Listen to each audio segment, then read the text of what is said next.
Hello, my dear Nobile, and welcome back to the Manor. It is the coveted D&D stream. Finally, we've gotten here. Right. I just need to change the name because I accidentally I keep calling it the Murder House, but it's not. It's the Death House. Some would say pretty much the same, but the Death House. There it is. Good. I've updated the name.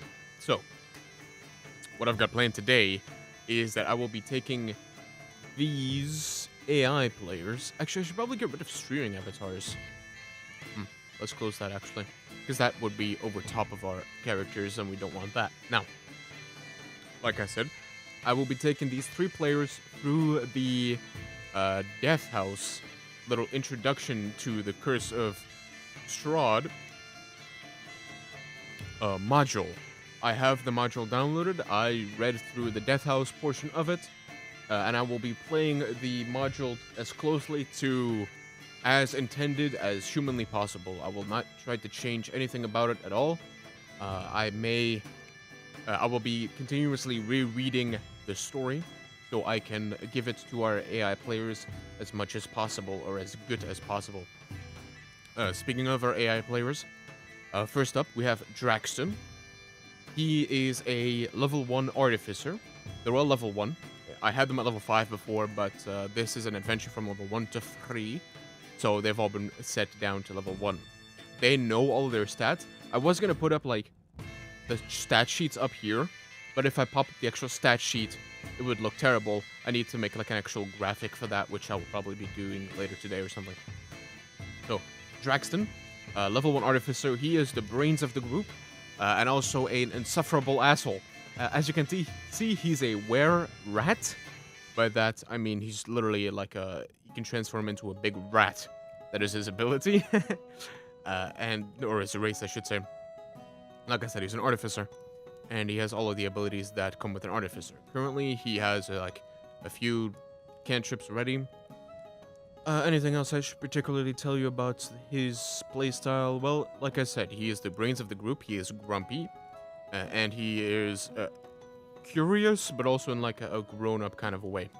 Now, actually, I should check one thing. Yes, okay, good. There was some leftover, like, that I didn't crop properly between his fingers, but now that's gone as well, because I just did it before stream. So that's good. Now, number 2 is Flordran, whom is a changeling, level 1. He is a sorcerer. Oh yeah, he's an alchemical artificer, Draxton. That's not relevant yet because they don't even have their subclasses, but it will be later on. No, Flordran is like a fun-loving, kind of a brat of the group, I suppose you could say. He is like the soul of the group. He is like wants fun and will throw caution to the wind when he has to in the effort of getting fun. Actually, matter of fact, let me. Because I can show you a little something. Well, actually, that will be gonna go like that. I set up something snazzy for today, which took me a lot of coding to do, to the degree that I actually couldn't figure out how to do it with pure coding. So I said, F it. We'll run it. We'll do it live. By that, I mean I can control them. I'm really struggling, but give me a second, because I have so many tabs open, I couldn't even begin to explain to you how many. Now, let me just pop up some random, let's just pop up, like, Doom music. I'll try not to have it actually audible on stream. Yeah, you hear that loud and clear. But I just wanted to show you that I could do that. Oh. Oh no. No. Things are going wrong already. I hit a hotkey and nothing happened. Oh no. Oh, it was turned off apparently. Oh, it was because it wasn't loud enough. Yes, as you can see, I can make them sort of move about as they are talking. So I will be in charge of that. So if at any point in time you see them not moving when they should be, or moving when they shouldn't, or not moving when they should, that is on me. You feel free to be angry with me, personally. But yeah, I will be controlling that because I could not figure out how to do it with the code at all. Funnily enough, I have the OBS WebSockets set up, but I couldn't get them to do what they're supposed to do. So now I can't run this code without having OBS open, even though OBS doesn't help at all. But that's besides the point. Like I said, Flordran is our sorcerer. His power comes from his very nature of being born in the first place, which means Draxton dislikes Florden just a little bit because Draxton had to obviously tinker his entire life to become the alchemical genius that he is today. Like I said, he's a wild magic sorcerer because of course he is. What? Come on now. Though his sorcerer stuff doesn't happen. Oh no, it does happen. Did I have to pull up the... It might happen. I thought that came in later. But he is... Oh yeah, sorcerers get their stuff at level 1. So he is a wild magic sorcerer. Changeling, like I said. So he also has the ability to change his appearance to anything he wants, whenever he wants, with an action. And he also just has... He has some spells ready for him. He has magic missile and mage armor. Only 4 slots though, so I have to be careful. Now, number 3 is our player named Boof. Boof is sort of the heart of the group. This one is meant to be very lovable and cute until combat happens, in which case they turn into a massive mass murderer that will ensure that nothing around them is alive after they're done. So they'll be whispering right now, or at least they should be once I activate them, obviously. And then they will flip on a dime whenever combat happens, whenever they use the ability Rage. I stressed to the AI that Rage is very important for their class, and that they should be using it all the time as much as they want, or as much as they can, really. Now, that brings up an interesting point. How good are these AI? Well, they know how to play D&D. If I tell them to roll initiative, they do so with their stats that I've already provided to them. I don't have to roll anything. Actually, I don't think they rolled the actual D20, but they tell me what their modifier is, so it doesn't really matter. I could just quickly toss a D. Now, they will also be tracking their own HP, and I've done some basic like fluffing about to see if they even do that at all, or if they just make something up. But with their history being what it is, they should know what they're doing. They should know what their HP is at any point in time. Now, if they start cheating and I don't catch it, good for them, just like a player. But if they start cheating and I do notice it, then I will correct it. I told them to always follow the rules of D&D 5e, 2014 edition, that's the one we're playing. And they will do so to the best of their ability, obviously. Along with all of the info that I've given here about their character. They cannot do a long rest by just announcing it. They have to ask me for permission, because otherwise I don't want them going, okay, now I take a long rest. And then they reset their own HP and everything, and then I just have to let them rest if they ever at any point go like, I'm resting. You know, I need them to ask me for permission, in which case I'll ask the entire party, and we'll get some rest. Now, Boof is also a plasmoid human, so they can shape their own body to any degree that they wish. As long as it doesn't get too crazy, I'll allow it, even though there is definite restrictions with this ability. It's not just something you can do to any degree that you want, but I'll let them do it. I'll let them be a little fun. Otherwise, why would I be doing this? No. They're a bear totem barbarian, so they are practically immortal, as far as I'm concerned. Though I don't think they have that yet. I believe barbarians do get their subclass into like 3 or something. Now, like I said, we'll be doing the Curse of Strahd, the Death House part of it, which is just like a beginning part of the experience. Let me turn the music down a little bit for myself here. It is at 1%. Well, wunderbar. I guess I'm not turning that down.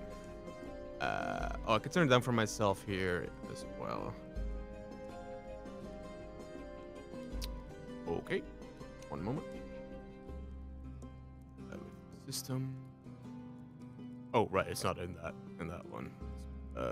It is in Wavelength Music, yeah?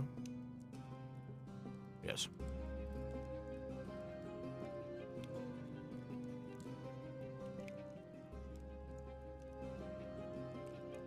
So what is it at here?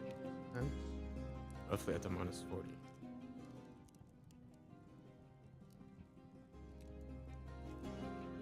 Now we'll turn it up for you, just to equalize it again in both of our headphones. I'll turn this down to like 50%. General, because I don't want it to... Oh, right. I only have control over it in OBS. That's I set that up specifically that way. For other reasons that will be irrelevant. I forget how loud they are, but I'll be mixing about their sound as we go on. Now, I will start with starting up the AI. Starting it, or at least starting the code.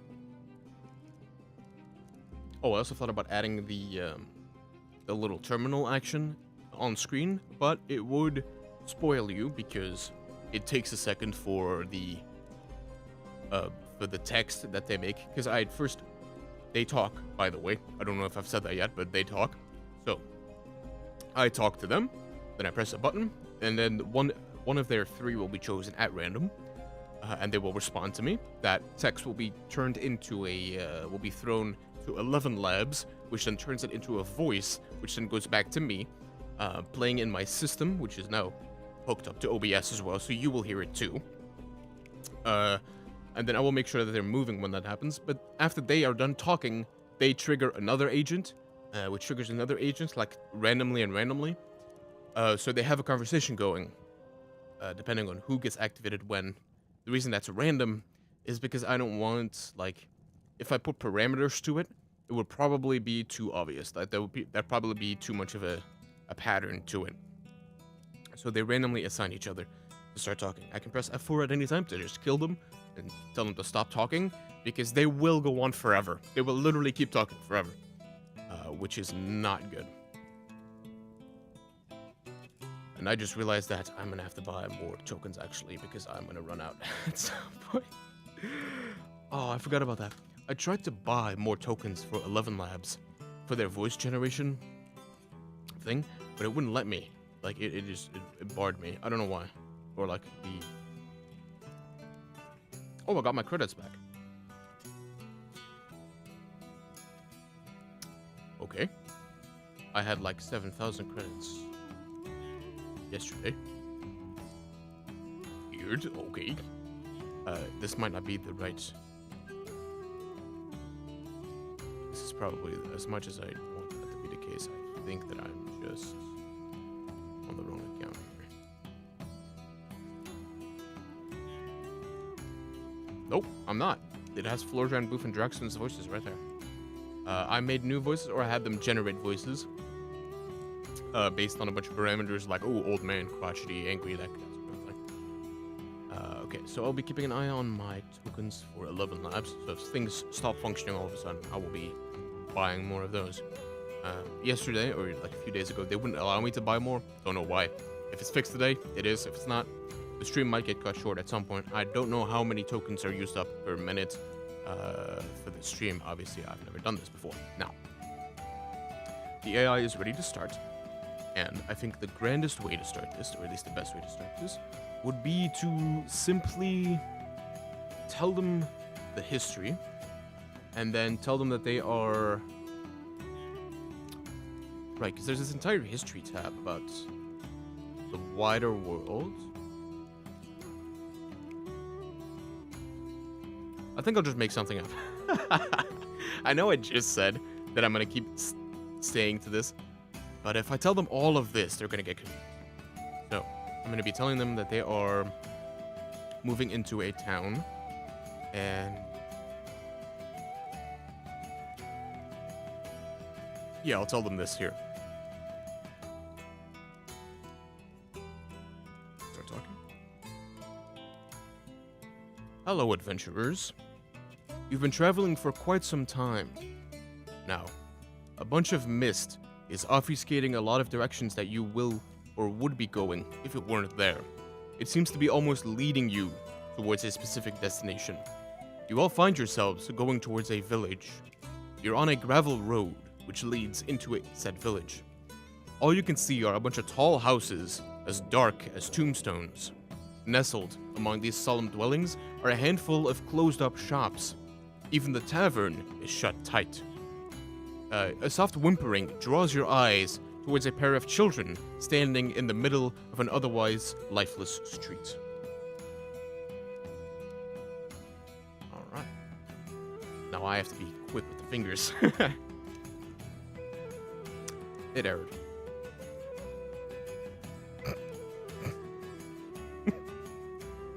No!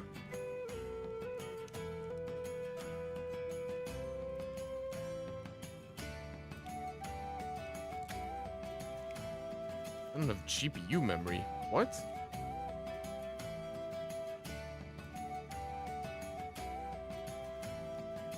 Oh boy.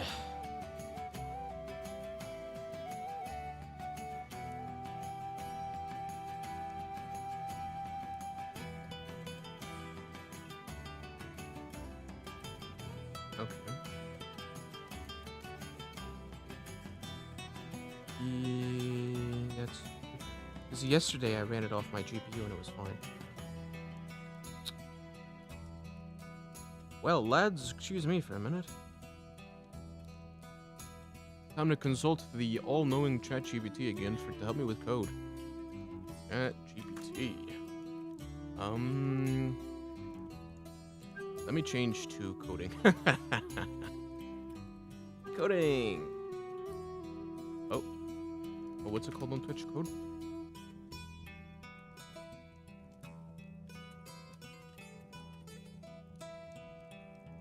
Okay. Coding.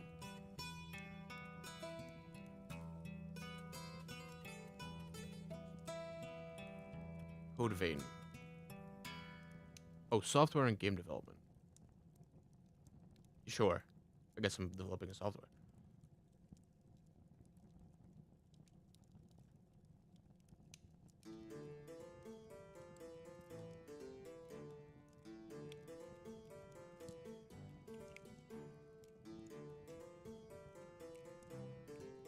ChatGPT, baby.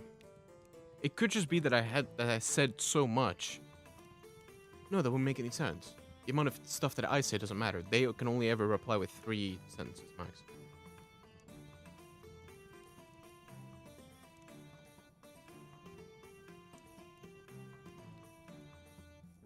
Using my VRAM then.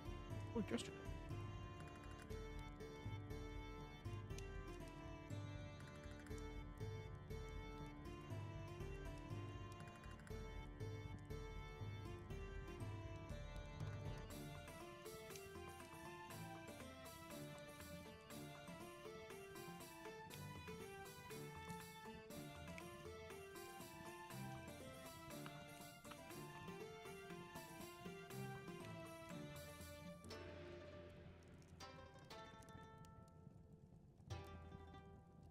Oh, browsers and such also.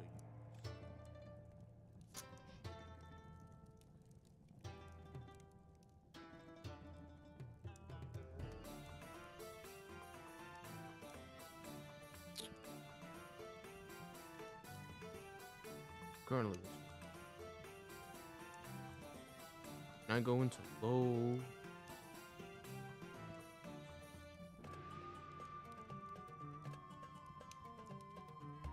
They're like a yo.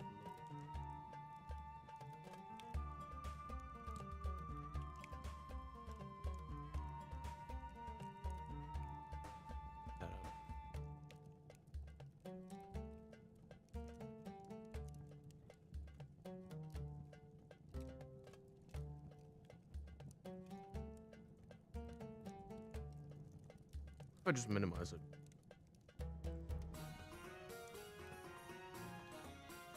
No. Fair enough.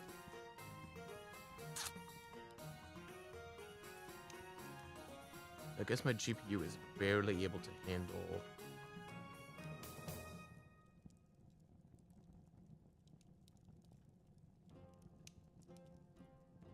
My GPU is barely able to handle the model because I'm running one AI model, which I'm interacting with one AI model using API keys, and then I'm running one natively.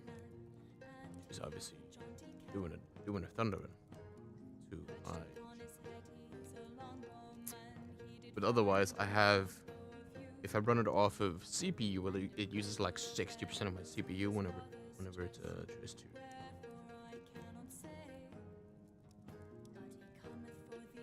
Hey. But yes.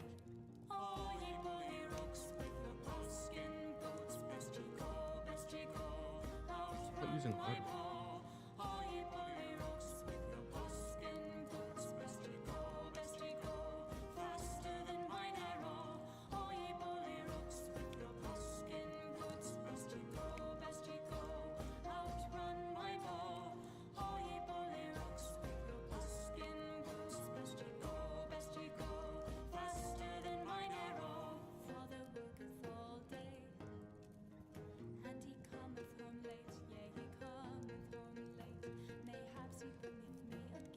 Okay, I think I can.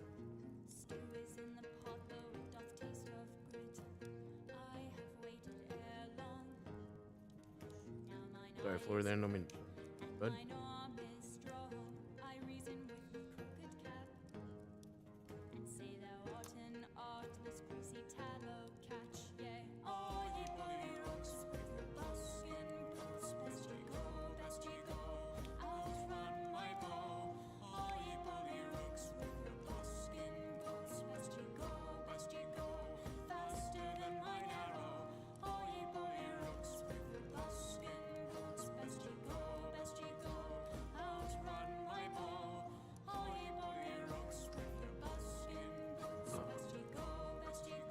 I didn't realize that my program could potentially not run as OBS, because why would I?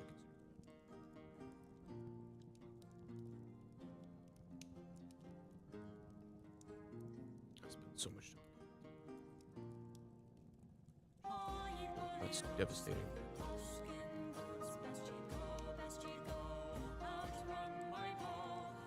Well, it was a miracle that I got it to run here.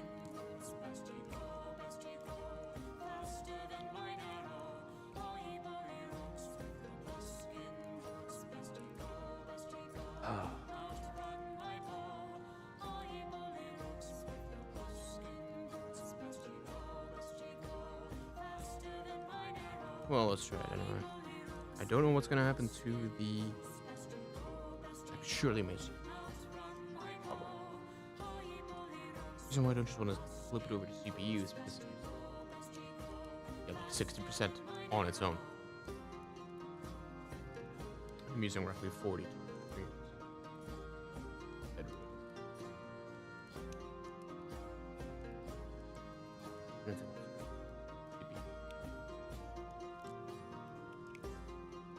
And doing it on the GPU makes it run a lot faster.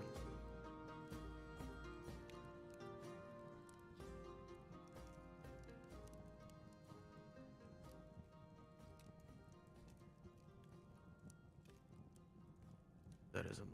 But yeah, we'll switch it over to CPU instead and just see how long that works. It's gonna be slower, but it will be functioning, which is more than I can say for the GPU.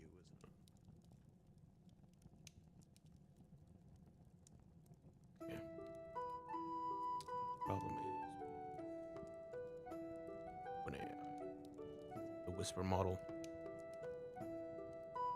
Now I just have to find the code I wrote yesterday, which was frantic and stupid, but I'll find that eventually. Honestly, I forget what I used.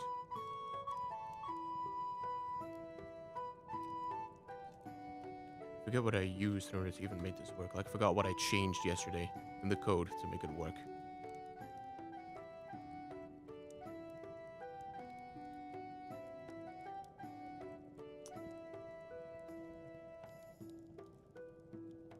But did it use that much yesterday then? You use like 90%. Oh, but memory.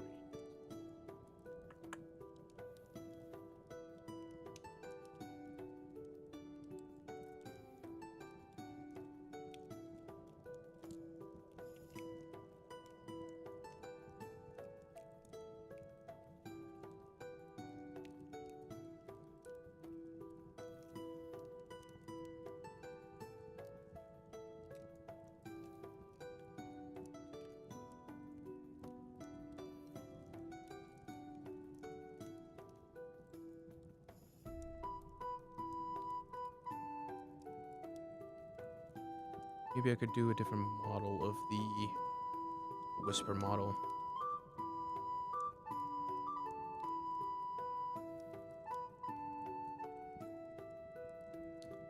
Oh.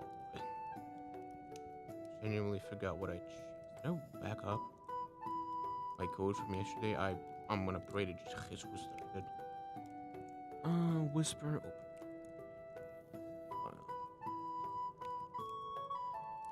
I did exceptional work. Exceptional work, gentlemen. Let me change. Name this one. Oh wait, I could just rename it to something. I know that's the code to make the GPU work. This is the OpenAI one. Save. Alright, let's rerun that code, tell the players what we're doing again. See if that works. If it does, switch back over to D&D, because then we're cooking.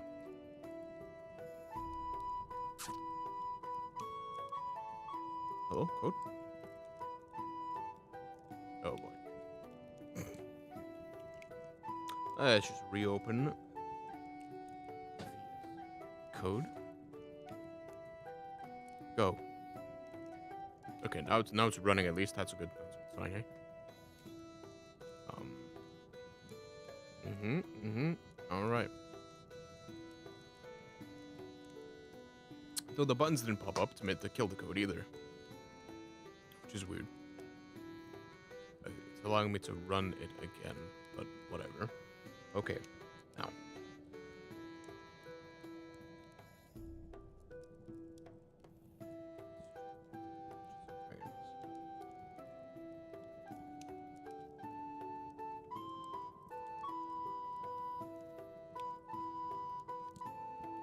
The reason why I wanted GPU so badly is because it does actually genuinely take a good hot second for stuff like that to load. That's why I didn't really want to do it with CPU. I wanted it to be as fast as possible between me talking to them and them talking back to me. Because otherwise this could take ages. Did I go offline? Sure did. Why? Nope, never mind. It just doesn't show the ring that I'm live, which is weird, but I'll pop up my YouTube as well because I forget to do that. I want to keep that shadow. Okay. So.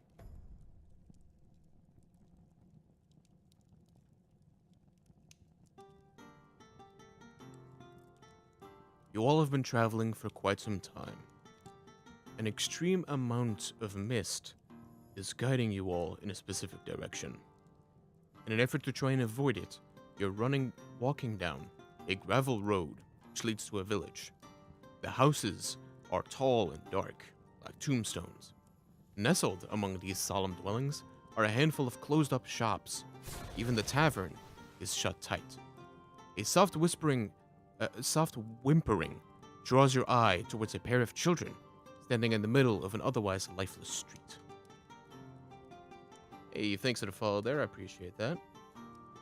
Okay, now they're gonna talk back to me.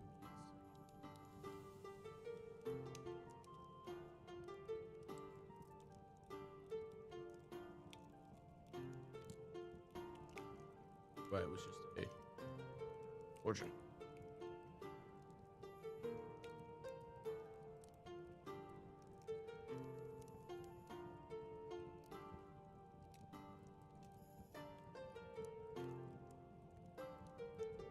I'm not entirely sure they heard me correctly, because what they're saying is absolute nonsense. Oh no. What is how is my CPU doing? Oh boy, it's at 100. Ah, Silas. repeating my most famed phrase, you, truly captures the essence of bewildering artistry. You know it's the secret chant to summon the impolicious fashion brigade, right? Our escapade doth ascend to new levels of unhinged amusement. What? What? My most famous phrase, you. You know it's a secret chant to summon the fashion brigade. Our escapade doth ascend to a... What? What on God's green earth are you talking about? Hey, maybe you is just the universal call for a cuddle puddle of misunderstood dungeon vibes. I could try serenading our motley crew with the melodic squelch of my slime flute, while Floordran sets the ambience ablaze. Meanwhile, Draxtoon prepares an obscure lecture on tapestry nuances to accompany the imp cabaret. I don't know what on God's green earth they're talking about. You've just entered a lifeless town. All you see are two children in front of you on an empty street. Get them focused. They have ADHD out the ass already. Okay, let's see what they come up with. Hopefully Draxton starts talking because he's the real one. He knows what's up. No, Boof is talking. Okay.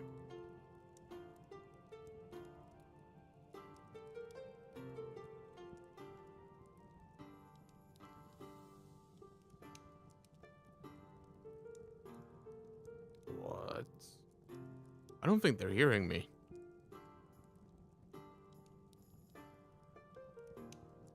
Is you the secret password to the universe's greatest slumber party? Let's toss it around like a cosmic frisbee.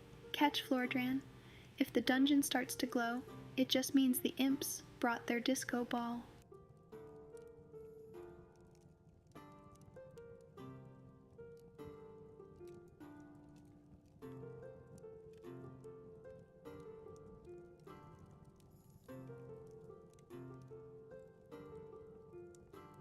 Oh.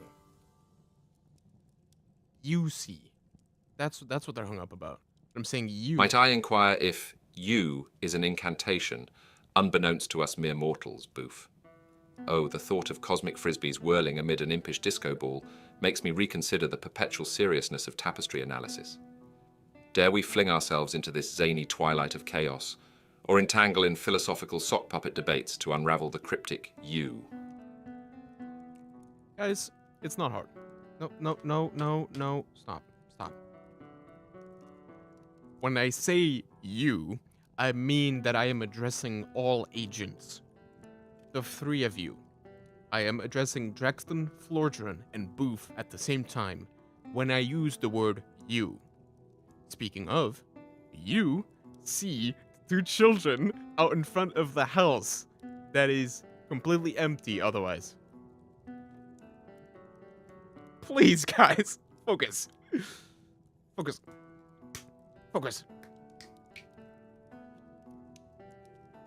God, yesterday I just told them, like, hey, you're in a dungeon. What do you do? And they were ready.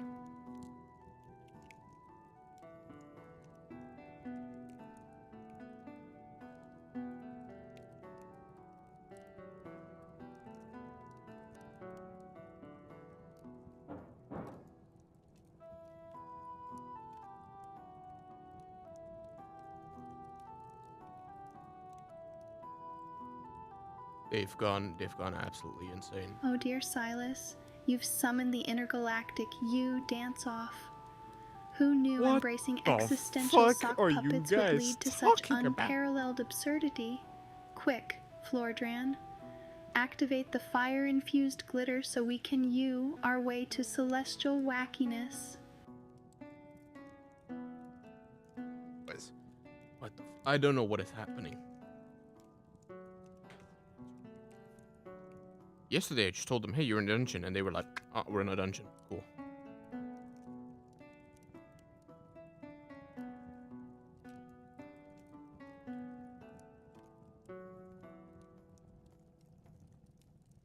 Okay, let me reset their histories. Okay, killed her mystery. History. Killed that. And Draxton. Done. Okay, now they know nothing. I've killed their entire history just to reset it to see what that does, because I don't know what crack they are on currently.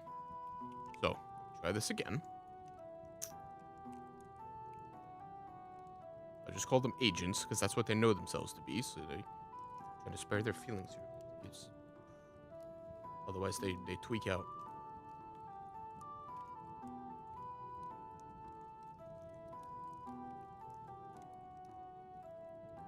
Pull up the story again, just so I know what to tell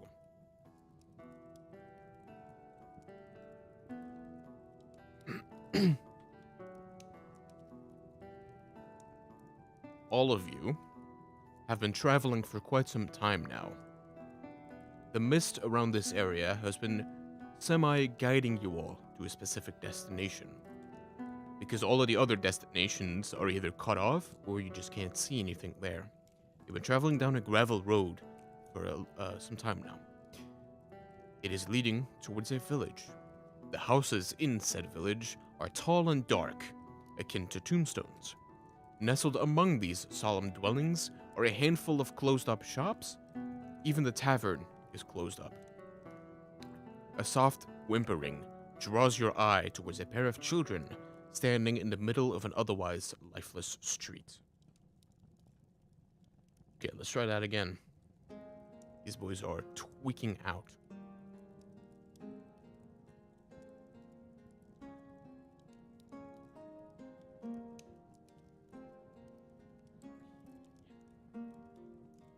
I think it's just because I reiterated a you over and over again.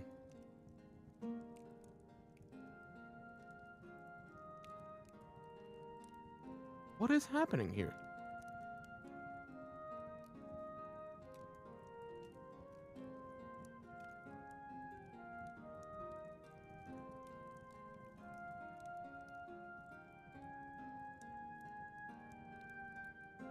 Wow, a U with a mysterious dot. I bet that's the keystone to summoning desert demons wearing opera masks. Maybe it's a cryptic message from my pet rock Gregory, asking for a slime spa day. Either way, let's salsa our way into this delightful dotty discourse. What? Okay, so I think they're getting nothing. Oh. It could potentially be because but why would they be getting you?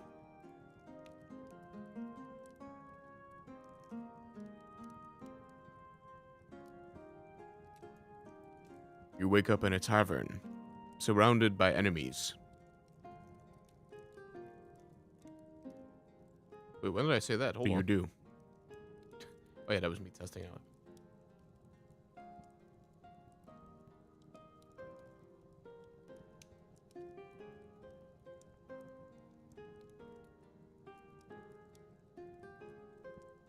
Yeah, it's not recording anything. That's what's going on. I see. And then they just don't know what to do. That's why they're replying with absolute nonsense.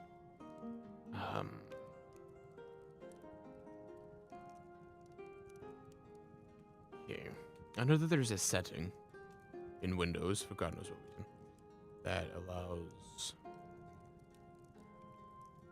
allows certain programs to take full control of your mic, and that can be making it so my OBS is pretty much sucking in all of my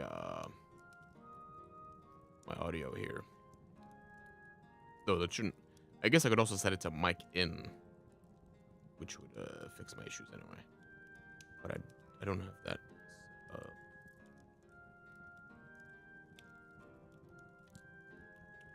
Yes. Okay. So it might have been taking. OBS might have been taking full control of my microphone here, which would obviously make it so this code can no longer grab my microphone, which will then kill it. Okay. Let me reset and rerun the code real quick to have them. And then I can shut my mic recording. I don't even have to get a response from them. I still will. They will still talk. But I'll kill them immediately. Just so I'm not wasting my tokens here on, not wasting my tokens here. Hello, this is a test, just to see if my microphone is actually going through. Much more testing, even more testing. I will spam the holy hell out of F4 until they start talking, in which case they'll be murdered immediately. Florjuan is talking. Oh no, they're going insane. Okay.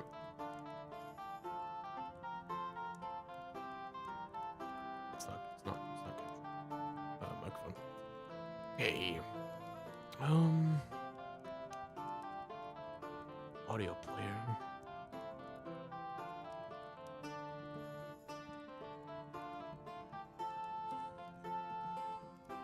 I don't remember. Oh dear you, Silas. Christ, that scared me. This chat incantation is Hell. spiraling into a cabaret of cosmic comedy. Pretty soon, we'll all be jigging to the mystical rhythms of sock puppet serenades and improvised interstellar slang. Pass me the fire-infused timpani. Destiny demands an encore. It is impressive that they're coming up with so much to say based on me saying apparently nothing, which they just misinterpret as me saying you. Over and over and over again, apparently. Okay. Oh, I had to what the heck? No, surely not.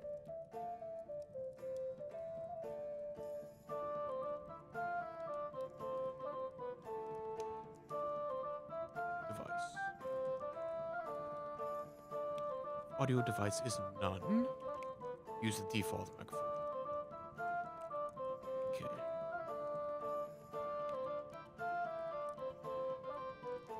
Let me just change my default microphone real quick. Because I know for a fact it should be the sound effect in sound settings. Oh. It's not.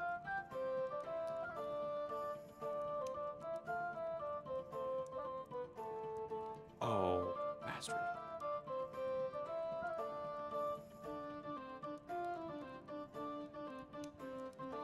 Who was listening to apparently my controller? Apparently this thing has a microphone in it. I don't know. Okay, that's another reset. Because I have it just a default. To make it easier on myself, I have it to default to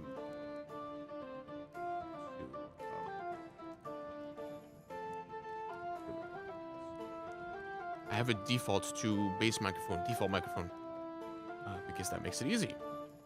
But some setting must have messed up that and then turned my default microphone into another microphone, which then was not doing anything. So let's give it another good old college try, eh, lads? Okay, ready to talk. Here we go again. I've said the same story 4 times now, baby. Let's go. All right. All of you have been traveling for quite some time. A copious amount of mist is seemingly guiding you all, though not consciously, towards a specific destination. You eventually arrive at a village, thanks to a gravel road that you've all been going down. You see a bunch of tall houses as dark as tombstones. Nestled among these solemn dwellings are a handful of closed-up shops. Even the tavern is shut tight. A soft whimpering draws your eye towards a pair of children standing in the middle of an otherwise lifeless street. Alright, depending on pure nonsense or if it makes sense, we'll know immediately.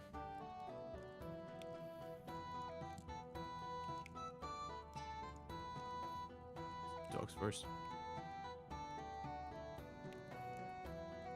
I don't remember if I turned off Boof or not, but oh, there's a lot of things to have. That have hotkeys. Should have picked more obscure hotkeys when I was doing this, but whatever. It's taking a while.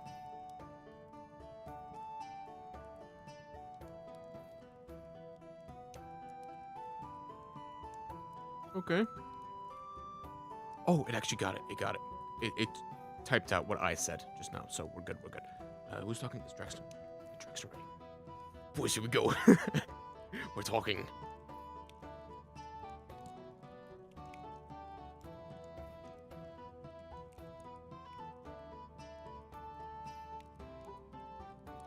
Did you know that the complex architectural designs of such morose edifices were influenced by the belief in warding off evil spirits? Fascinating, yet quite impractical in enhancing commerce. Now let us approach those children swiftly. It seems odd to find younglings unattended in this eerie place. Very good. As you approach the children, you see a 10-year-old with her 7-year-old brother. The little 7-year-old is clutching a stuffed doll, while the taller child, Rose, is trying to hush the child. As you get closer, the little girl turns towards you all and yells at you that there is a monster in our house, and then she points towards a tall brick row house that has seen better days. Its windows are dark. It has a gated portico on the ground floor, and the rusty gate is slightly ajar. The houses on either side of this house are abandoned. Their windows and doors are boarded up.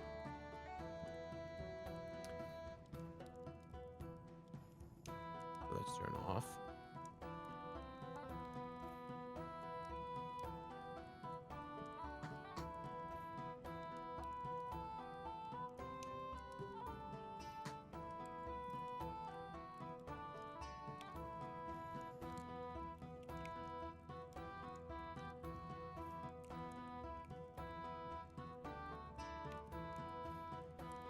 God damn, that's taking a long time. Not that they're actually thinking of something proper to say. Actually, this would be a great time for me to read ahead so I know what I'm talking about. Oh.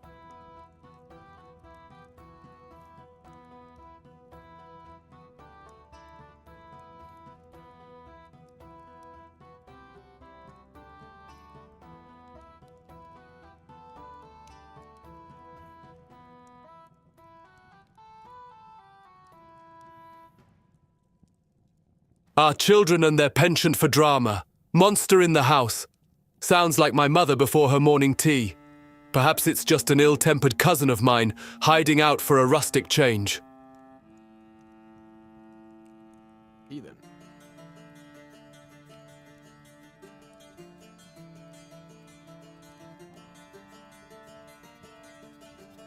Get Boof ready as well. Why would anyone want a monster in their house? I once tried to make friends with the monsters under my bed, but it turns out they were just my shoes. Let's not jump to conclusions, though. Maybe they're really kind and just misunderstood. Okay. No penchant for actually doing anything or going anywhere.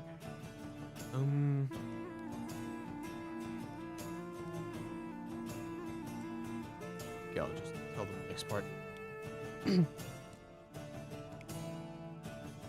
The children let you know that they have never seen the monster, but they've heard its terrible howls. Their parents keep the monster trapped in the basement, and there's a baby named Walter in the 3rd floor nursery. And they ask you to please go in there and rescue him. They're not supposed to ask you to help, but Jesus Christ, these guys need a push. So I'm just gonna tell them that.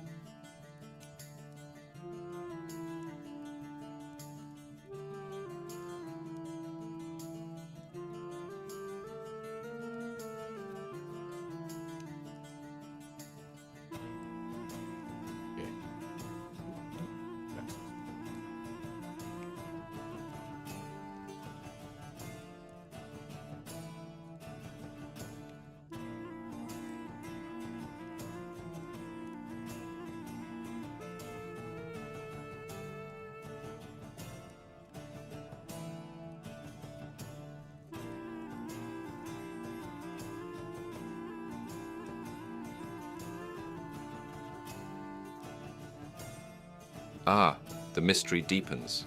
How exhilarating. Clearly we must retrieve this young Walter post-haste, But isn't it curious that something like the Doppler effect could explain the resonating growls from the basement? Remember, dear comrades, bravery requires intellect, not just haphazard rushing into ominous abodes.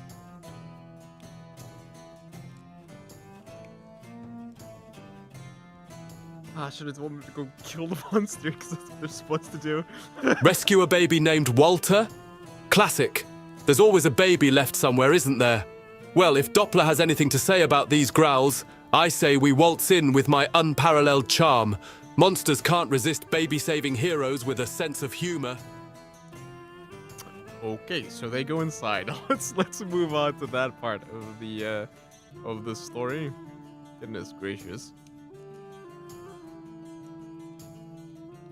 They're down here on the first floor. I'll be keeping their tokens just. What we left them behind.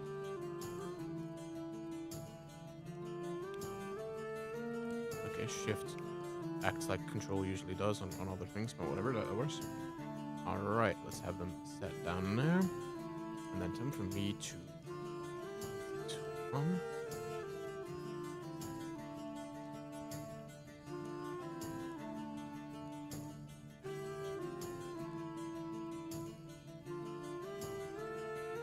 what's all this? Features. Also continue the work of the cult.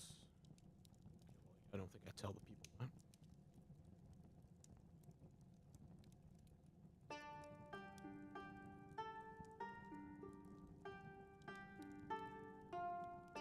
Honestly, I might just send him straight into the main hall. 2A.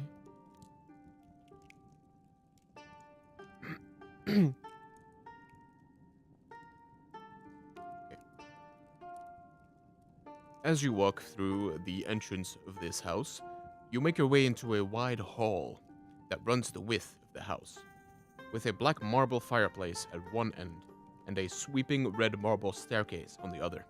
Mounted on the wall above the fireplace is a longsword, a non-magical weapon, with a windmill cameo worked into the hilt. The wood-paneled walls are originally sculpted with images of vines, flowers, nymphs, and satyrs.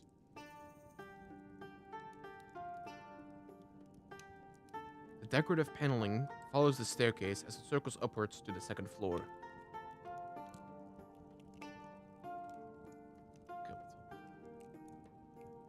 See if they do.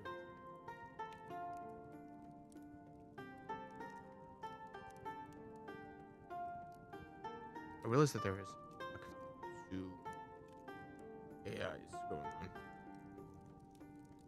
Also, I can't just read stuff to them. It has spoilers in it.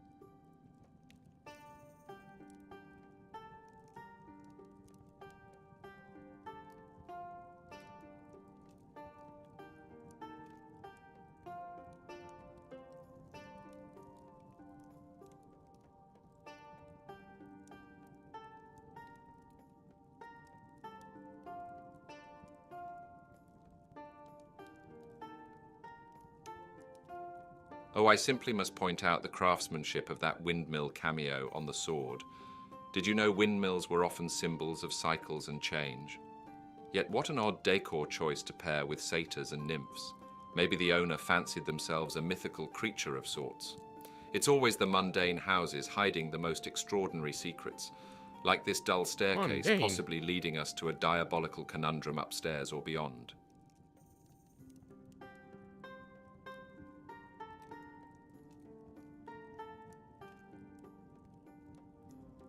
Hall. There's also a den of wolves, apparently. I don't know what that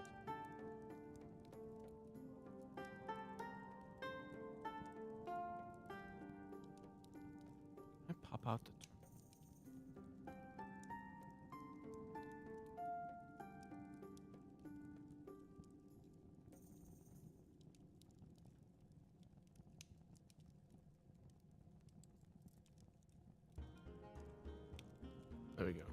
terminal.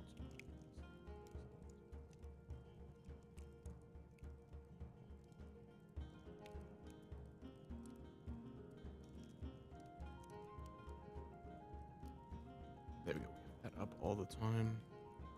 Okay, so they want to go upstairs. Okay, that leads to 6. They are just plowing through this entire thing. Upper hall. Okay.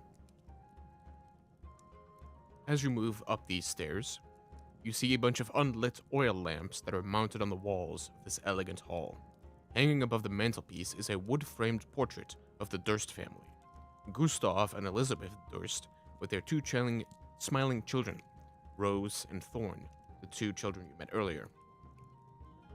Cradled in the father's arms is a swaddled baby, which the mother regards with a hint of scorn. Standing suits of armor flank wooden doors in the east and west halls. Each suit of armor clutches a spear and has a visored helmet shaped like a wolf's head. The doors are carved with dancing youths, although close inspection.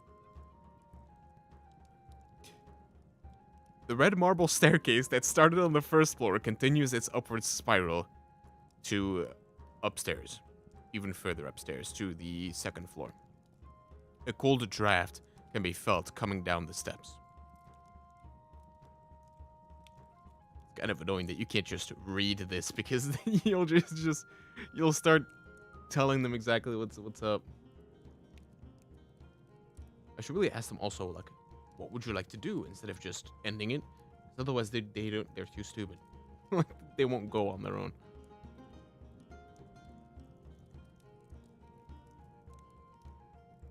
They just start quipping and then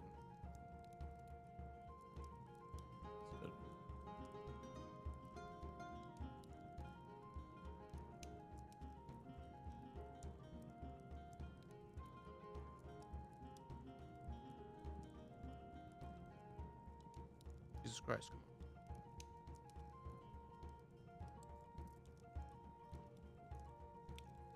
CPU is up. Do it so fast. Okay. There we go.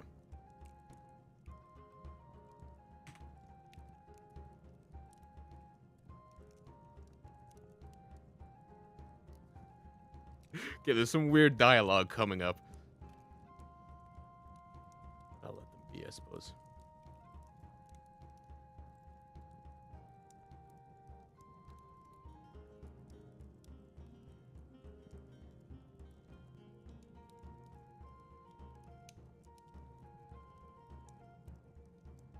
That baby looks like it could use a little more snuggle and less scorn. Poor thing. Do you think the wolf-helmeted suits of armor had siblings who were into different headgear, like bears or fish? Oh, and a cold draft? I remember those from home. They're like hugs from giant ice slugs, but less wet.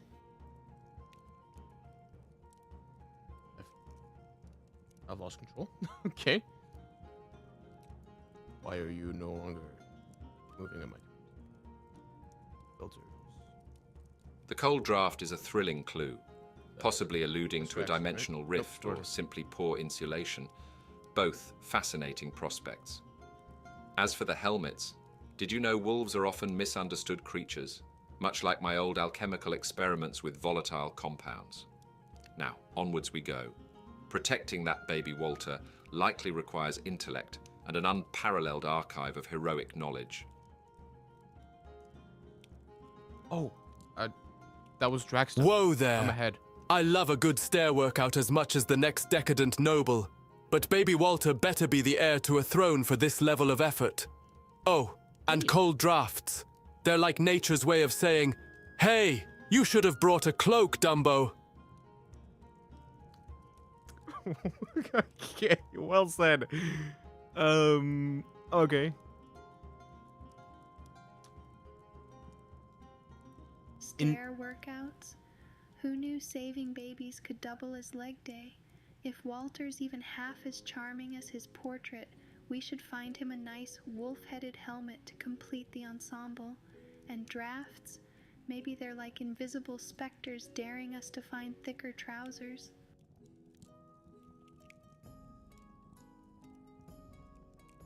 in your exploration of this house, is there anywhere particular you would like to explore first?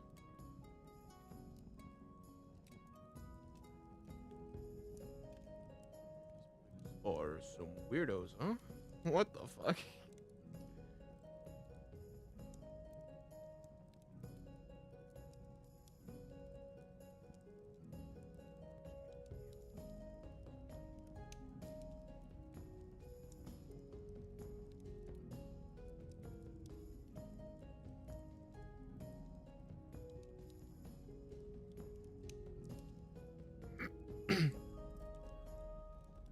Okay, if I just let them run for a while, it takes a while for them to get started, but then as they're starting, as one person is speaking, the other person is getting ready, has already replied, and the audio is being created. So I got behind. I was like, I thought that was Draxton. It was, but it said Florden had started speaking, because Naturally. Let's follow the cold draft's invitation. It's practically demanding a noble's presence. Besides, if we're lucky, we might find another baby Walter tucked in an ice cave dunce corner. Or perhaps a misunderstood spectre offering us tea with a hint of existential dread. How nice that would be indeed. Okay, so they go up, which leads to where? To Area 11. Okay, let's go there. We're skipping right past everything.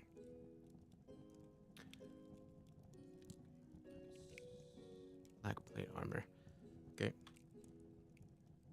So, as you all climb the red marble staircase to its full height, you come to a dusty balcony with a suit of black plate armor standing against one wall, draped in cobwebs.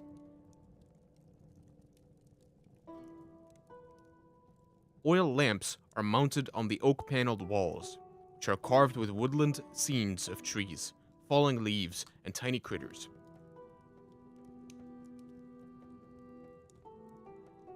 I really do wish this was indexed in some kind of way to be like, this is what you tell the players, this is what you don't tell the players, because it's like shoved in randomly in between the actual text. I mean, I should have read this better, obviously. I mean, it is my fault. I'm not about to be like, wah. It's not perfect. Good, but they're about to get attacked by animated armor, so probably, depending on these idiots.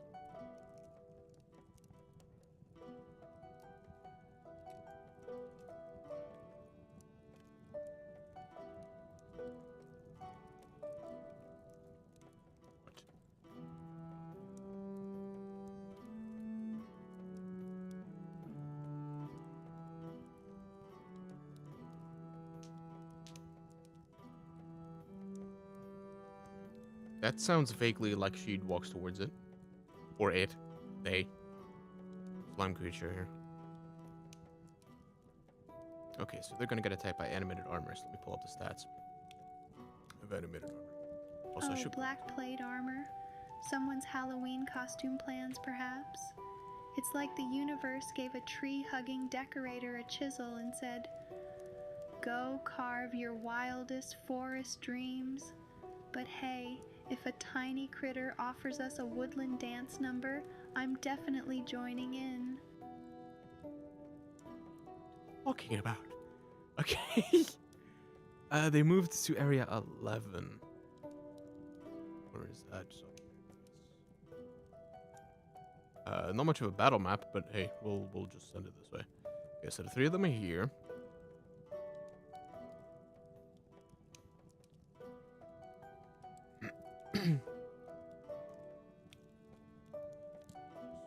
Again, one of these. Hopefully that gets rid of the white. It does. There he is. That's for animated armor.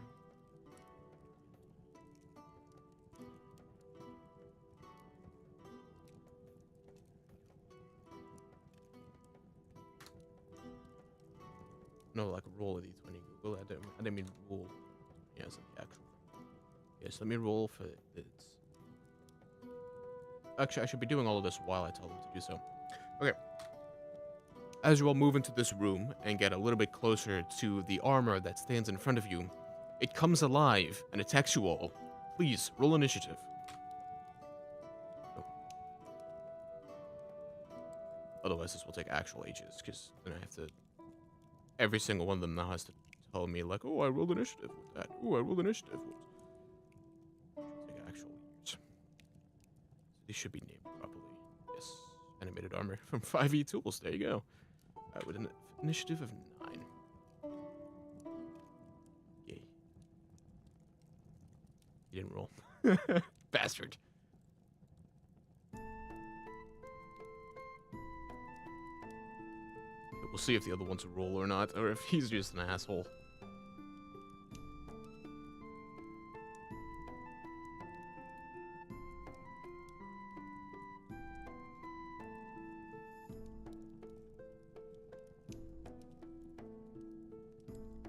Oh, a lively suit of armor. Did someone wind it up and forget to say go?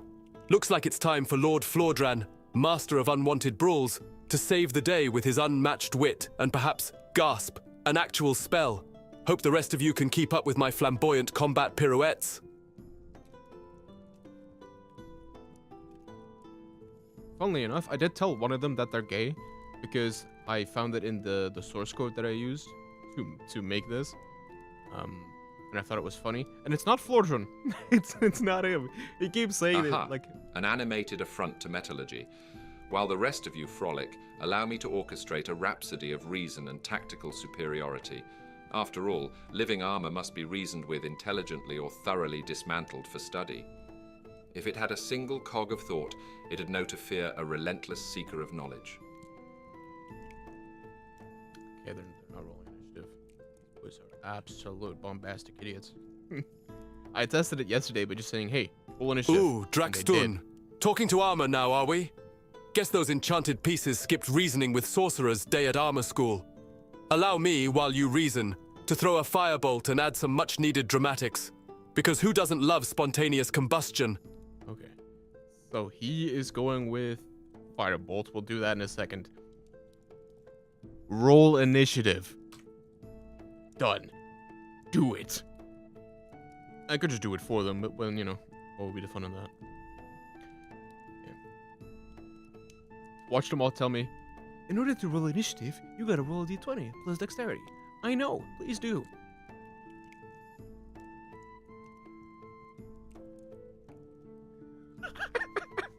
Okay, fine, I'll roll it for them. Okay, fine.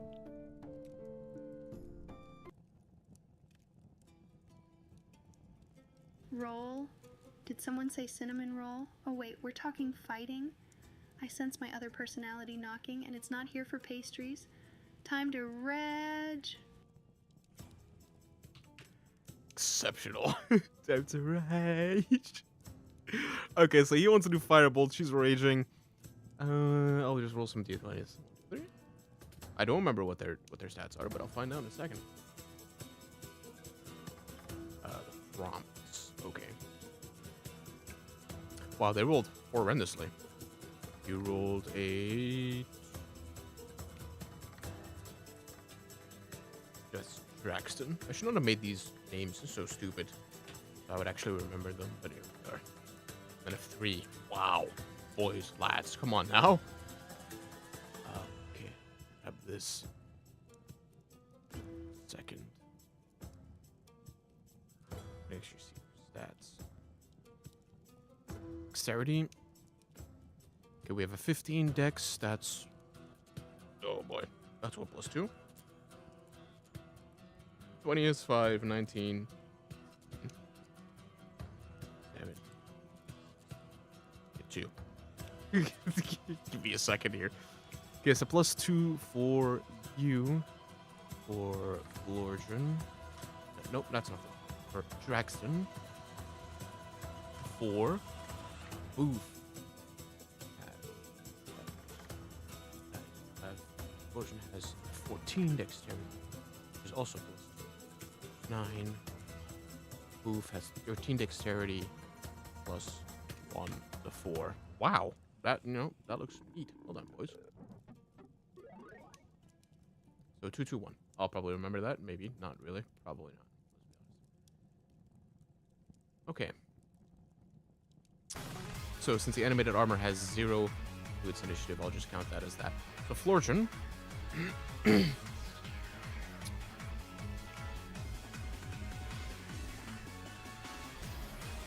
don't know if I can. Flordran, you're first in the initiative order. You said you wanted to use Firebolt. Since you're within 5 feet of your enemy, you will roll for Firebolt with disadvantage. Please roll that for me now. Then F2. Right. Initiative. Oh, I can't do that in response to me talking. Okay, so I'll the 1 in 3 chance that I talk through, like, I don't know if they actually listen to the words I say. I'll just spam F2 until... Here we go. Oh, no. Oh, I just had them both activated. Shit. That's not what I meant.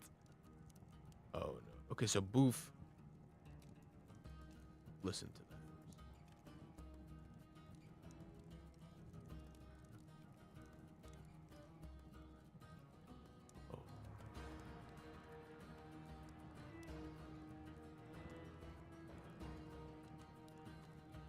Rolls incoming, with the grace of a dizzy squirrel on espresso. Firebolt, but spicy. Let's hope I don't turn anyone into crispy fried armor in the process. Remember, everyone, aim for flare, not fry. Oh, darling Boof, always dreaming of snacks rather than battles. But seriously, time for Lord Flordran's flamboyant firebolt. Even with disadvantage, I promise only mild fire hazard. If I miss, just call it my attempt at performance art. He's not rolling anything. You fuck. Oh, that's annoying. Okay, I accidentally let them get an entire conversation off, so we're gonna be sitting here for a little bit. Give it a minute.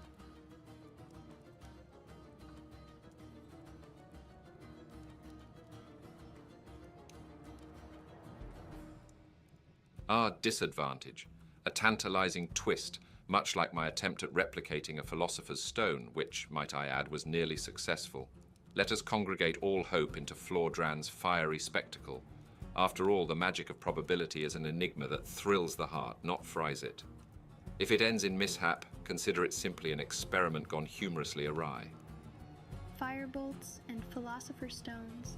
Sounds like we're one step from starting a band called Elemental Chaos. By the end of this, either the armor's toast, or we're all entering the realm of barbecued resin.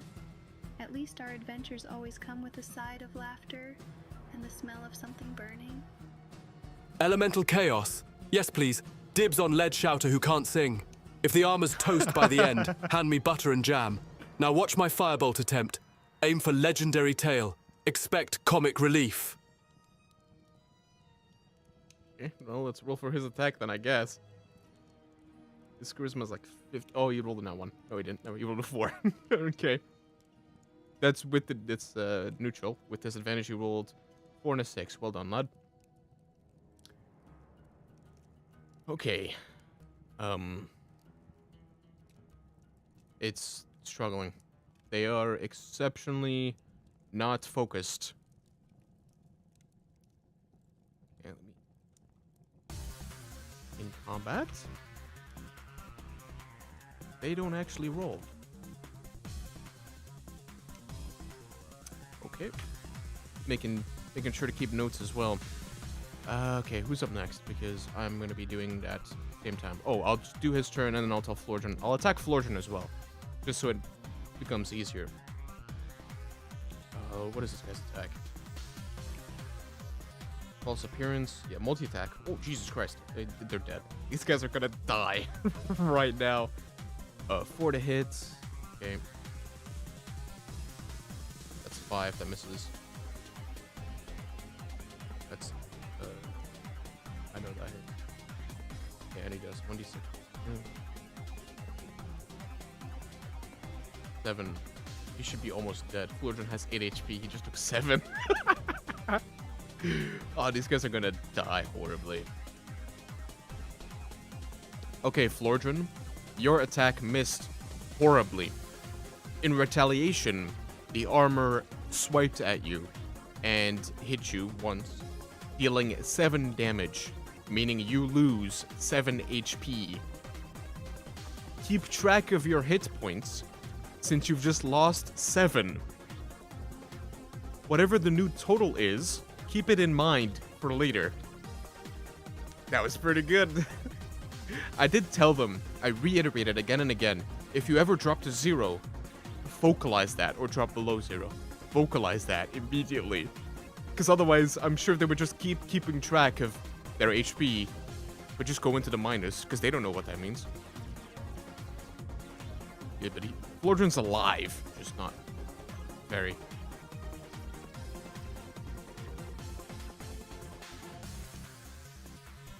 Wow, there's no way. Mr. Hungry Kobold, I think that you spoke into this dude's mind. Considering the first word that's about to come out of his mouth. Jesus.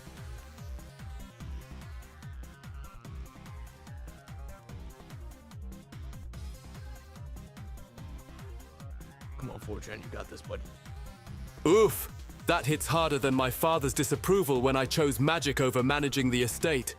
Down 7 Damn. GP, folks. Now we're cooking with chaos. But don't worry, I'm still here.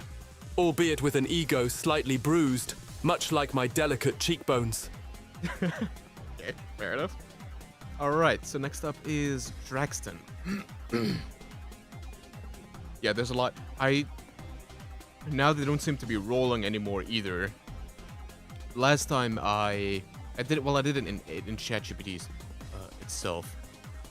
I think that I'm missing some kind of a code in here, because I built this code off of somebody else's, and I think there's still some remnants from the old code that's messing this up. But whatever.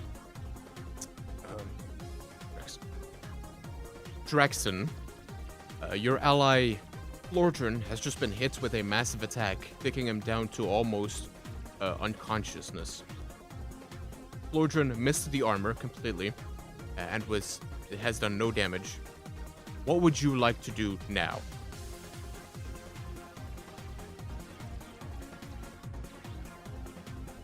These guys are dead.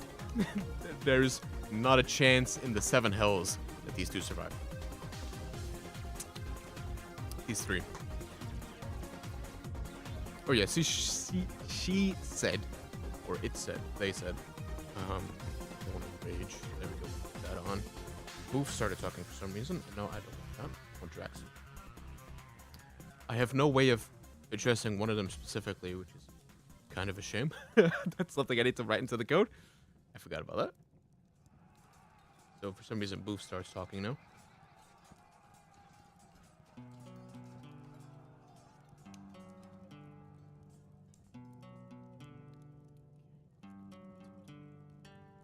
I'm too busy being a rampaging blob of destruction now, but hey, please remind me to offer hugs and friendship after the battle is done.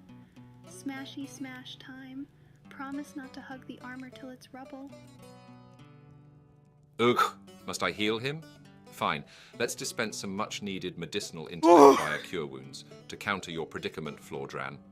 Your theatrics often leave me wondering if spectators will someday pay for a front-row seat to your misadventures. Though seldom, failure can trigger ideas for improvement. Consider this a moment to catalyze inspiration. Okay. I highly doubt that he actually knocked off his spell slot, but I'll get into that later. Okay, so that's a D8 plus... what is this? Wisdom. His wisdom is... I got plus 3. D8. You got it up to... 60.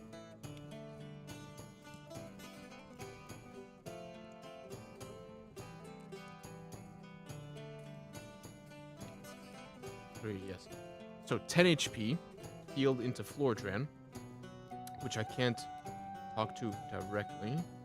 Okay. Cure Wounds is a touch spell, but we're just gonna ignore that for their sake. The poor lads, they need the help. Okay.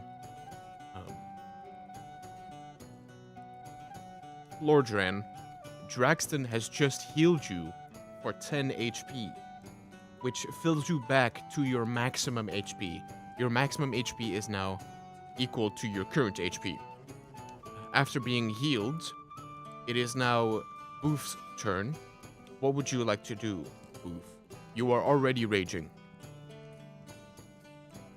Send it. I can't talk to any one of them specifically, so I'm just gonna send it off and see what happens. if Booth starts talking first, then that would be glorious.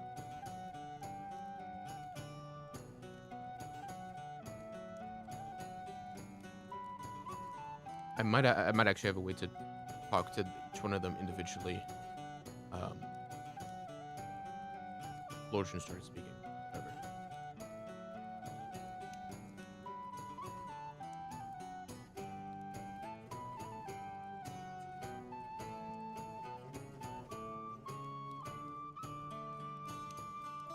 Whatever. Okay. Florian is speaking.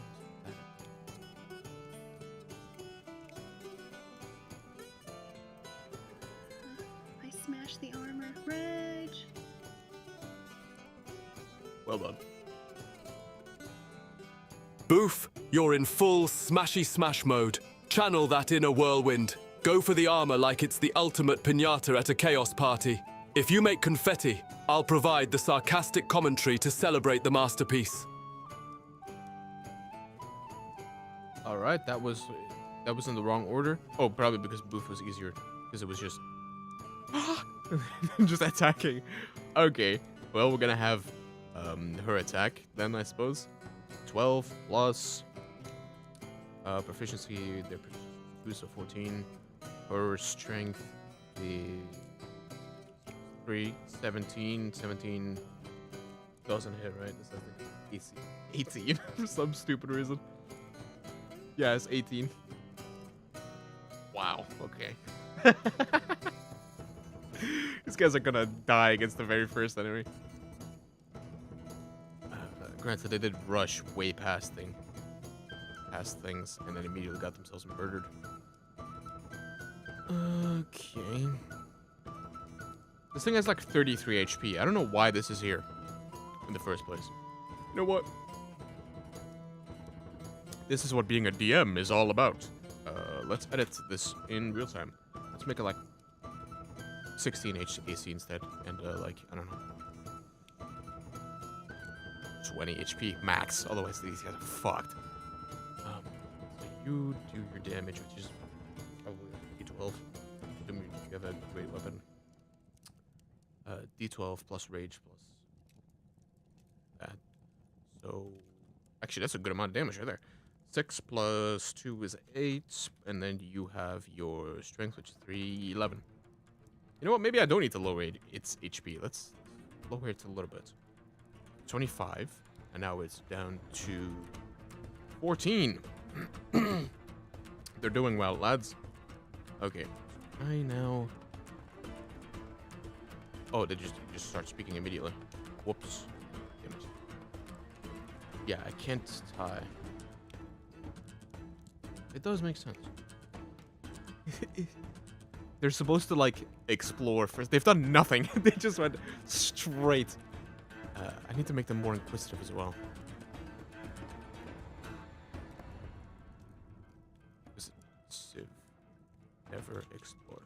Boof, your sheer force is entrancing, like a giddy meteor joyously colliding with Earth's surface. One can imagine the plates of steel unfolding like a consonant in a lush verbal dance. Just remember, indulgent destruction can yield discoveries that a more restrained mind might overlook.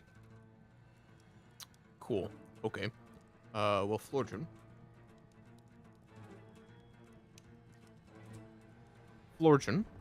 Booth has just hit the armor for a lot of damage. However, it is still animated and still a threat to you all.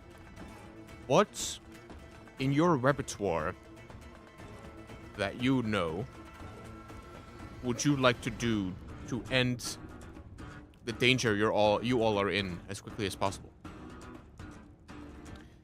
I need them to have a Rolodex of their stuff, because they're not really they're not, I don't think they're choosing from anything specifically. They're just saying random shit.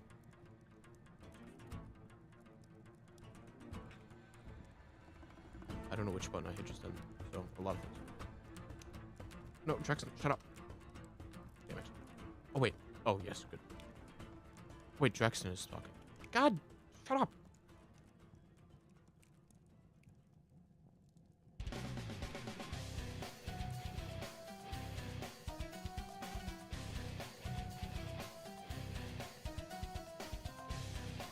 spirits.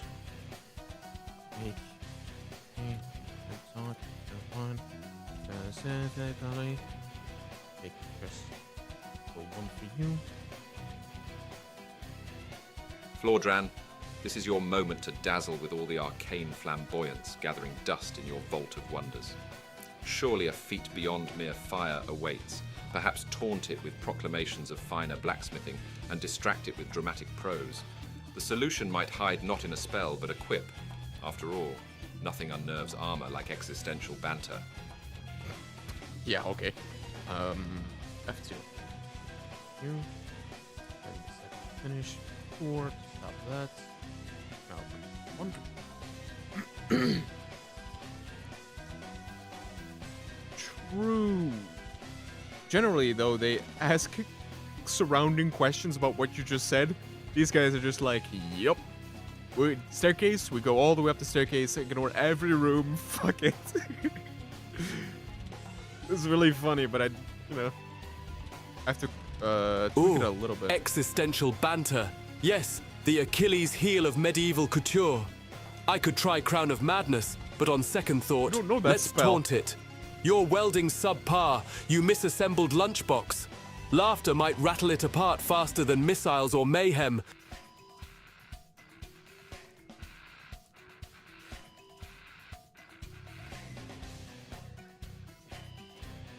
Stick to the abilities that you have in the list of abilities specified to you.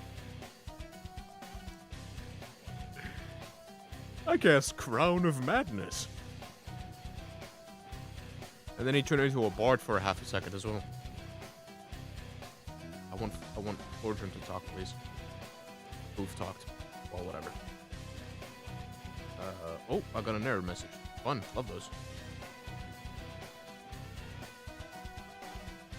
I'm just gonna ignore that for as long as possible until the code stops functioning.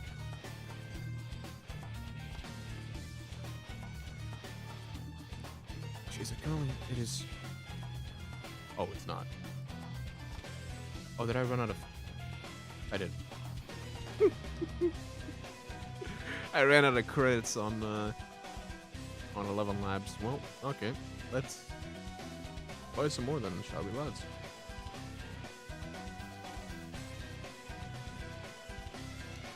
I tried to do this before, but it didn't work.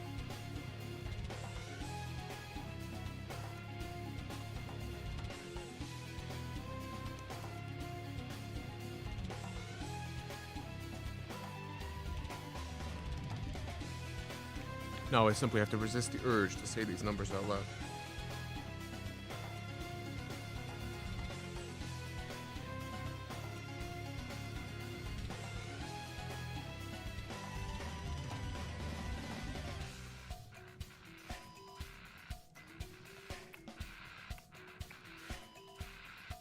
I'm not purchasing as a business, I promise you that. I nearly just said a number out loud. That's crazy. Come on, brain. Do better. Jesus. Okay, maybe we'll process my... Oh, I think that went wrong. But it didn't pop up. Hey, thanks for the follow there, brother. I appreciate you. Last time I didn't pop up the CAPTCHA. That's probably what went wrong. Oh, I have to... Phone, come here. Never in my life has giving money to someone been this difficult, I promise you. They're actively trying to make sure I don't give them money. I mean, it's only $5, so what does it really matter, but still. Like, just take my damn money, Jesus. I gotta be more trying to make sure. Anything. Not that it matters. Well, it would matter if you could see it, but you can't. The date of the card is wrong. What?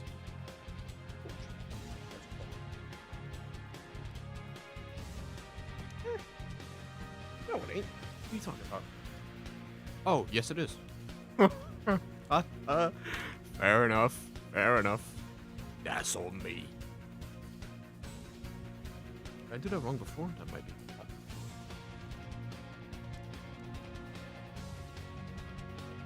Oh. Pyramid field. Oh. Payment went through, baby. Let's go. They took my money. Okay, we have credits again, lads. We have credits. Now I have to reiterate the last thing I said, which was... I don't want to... What's my phone at? My phone's average percent is like 30, so it being at 90 is a miracle. Okay. Okay, I was speaking to floor gen, right? Did I deactivate the code or no? I didn't. Yeah, it just stopped working because I obviously ran out of stuff. Floor gen. Given the list of abilities that you have and the basic D&D 5e 2014 edition rules, what would you like to do in your turn of combat? That was some poetry right there, baby. Please be floor gen.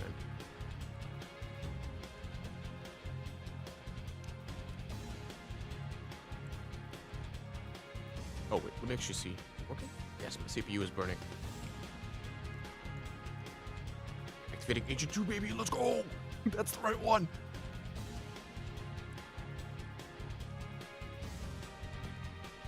Wait. Why does it say activating Agent 2 instead of activating Code? I think my code just crashed. Yeah, I have to reset it. Yeah, it's fine. That's fine. Just literally open and close. It automatically updates their history, so it's not like I'm resetting the characters. They know exactly what should happen. So, alright, rerunning the code. No, that's the wrong code. Whoops. I have to go to this code, run this one. There it is. I'm gonna spend like 50 minutes on this combat, I swear to God. But all of them are full HP as far as I remember. Considering this one just got healed, this idiot. Speaking of said idiot. Lordran, given the list of abilities that were provided to you, and the D&D 5e 2014 rules, for what would you like to do with your turn of combat? I was gonna say it like because shove is something that everybody can do. I wanted to reiterate that, but just whatever, just do you, bro. I don't even know what his weapon is. Because I made up these sheets. And I just like copy pasted their basic gear. I didn't even look at it. Ooh, Agent 2 started speaking. Let's go. Control 2, baby. Let me put away all the parts. Just so I don't accidentally flash my stuff. That would be a tragedy, wouldn't it? Yeah, I don't know if any of the other things are active. Should I keep that? Yeah, I could keep that open, I guess. So many. Ah, no crown of madness. But there's nothing like magic missile for precision mayhem. Time to bombard this animated can with bolts of arcane fabulousness. May it become the armor equivalent of Swiss cheese. Let's go! Use an ability! Magic missile. I'm willing to bet my life that he did not get rid of his spell slot, but whatever. So it's what, a D4 plus 1? How many do you get at level 1? 3? 3. Oh, and they automatically hit. Let's go. 1, 2, 3. 2, 4. Oh, 1 plus 3, 8. 8 damage. Knocks it down from 14 to 6. Sure.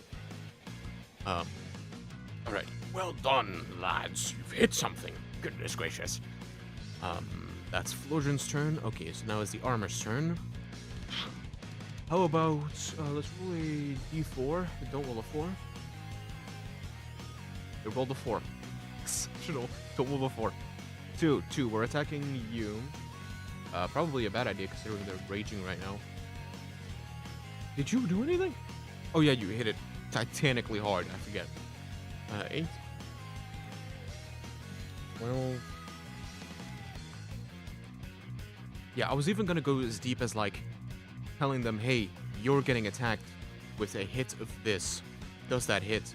And I tried that off camera, And it did work, because they were like, well, it didn't.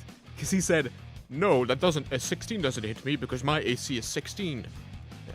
Buddy, that does hit, but I figured it was just because it was 16-16. But with generating the audio each time, I think that will take way too long, so I'm just going to do a lot of this myself on the back end. 12 plus what? 4, 16. Yes, that hits. How about the other one? Because I could do a multi-attack. Hits as well. 2 attacks. Totaling a d6 plus 2. A d6. 2d6 plus 2. Plus 4. 9. 9 back down to 4 because you are raging. Okay. Oof. The armor that has just been hit by magic missiles, doing a good amount of damage, has turned its eyes towards you and attacked you with 2 attacks, dealing a total of 4 damage to you, which is the total after your rage cut it in half. So you take 4 points of damage, you lose 4 hit points. Draxton, what would you like to do in this turn of combat, given the abilities given to you and the D&D 5e 2014 rule set? The hits. So Boof has to say something, that's F3. You have to say something, that's F1. Okay, let's see who talks first. I'm like hyper focused, dude. There's so many things that I'm managing at the moment. Matter of fact, I have not been able to see my YouTube chat in like 5 hours. That's fine. Still empty. Go on, lads. I'm paying so much attention. To Florjan, shut up. Hush.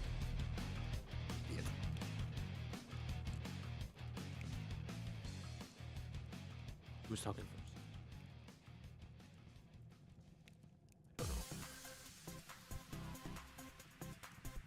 know. Florjan is probably talking first.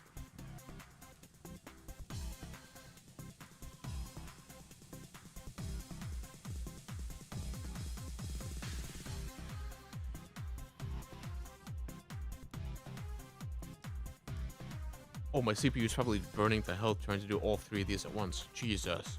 I don't think about that.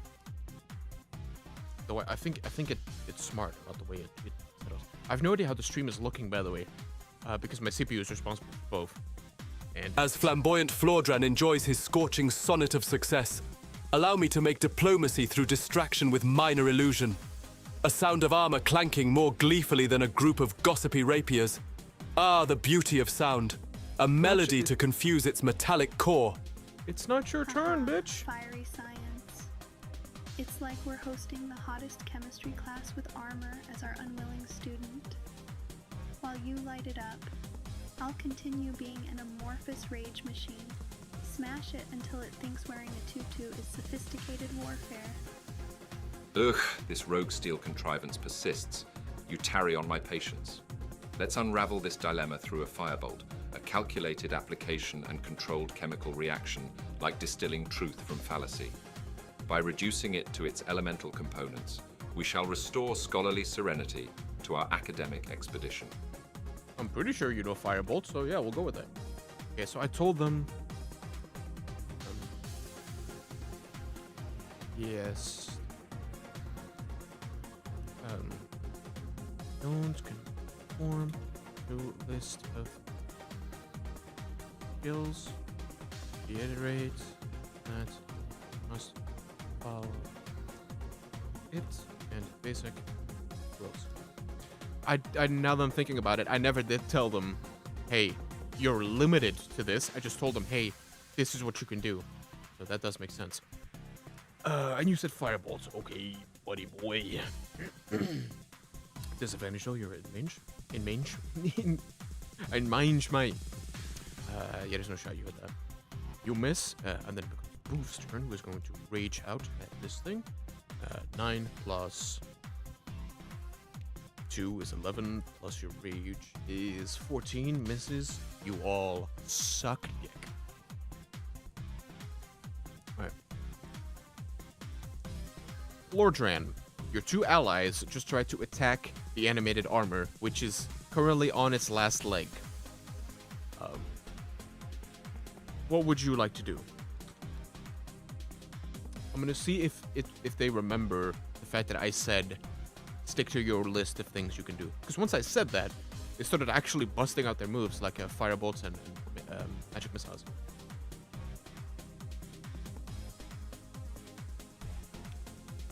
Adrian started speaking. Let's go.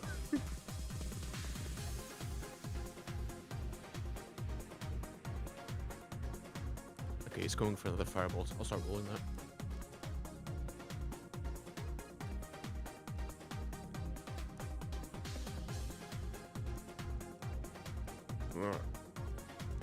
Time for the grand finale, Lord Flordran style. I'll hit it with another firebolt, and hope it goes out in a blaze of poorly constructed glory. May this armor finally embrace its inner colander. Inner colander? Bro, damn. Don't have to get that rough with it, Jesus. Okay, well, you missed horribly. Because your ass. You're also in melee range. They don't know that, though. They're not smart enough to recognize that. Oh, who are you attacking? Oh. I'll have you attack Lordran with a 5. This is that attack. And a 19 hits that. So D6. Oops. D6 plus... Who was it? Yes, slashing. 8. That's 8 bludgeoning damage. Oh, I thought it was slashing, but whatever. So that means that Flordran goes down. His HP should be 0 at the moment. So, let me type that in. And hopefully we'll see if he tells me that he dropped. Flordran, you missed your firebolt attempt, and in retaliation, the armor hit you very hard. It dealt 8 points of damage to you, meaning you lose 8 HP. Your current hit points go down by 8. I'm trying to use the same language that I used originally. Or, oh, these are not global hotkeys. To make them, oh, that's proof. I need to somehow make that global hotkeys. I don't know if I can, whatever.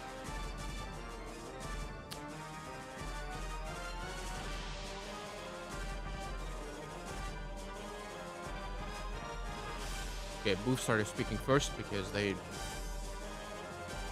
Oh? Okay, so you did say that.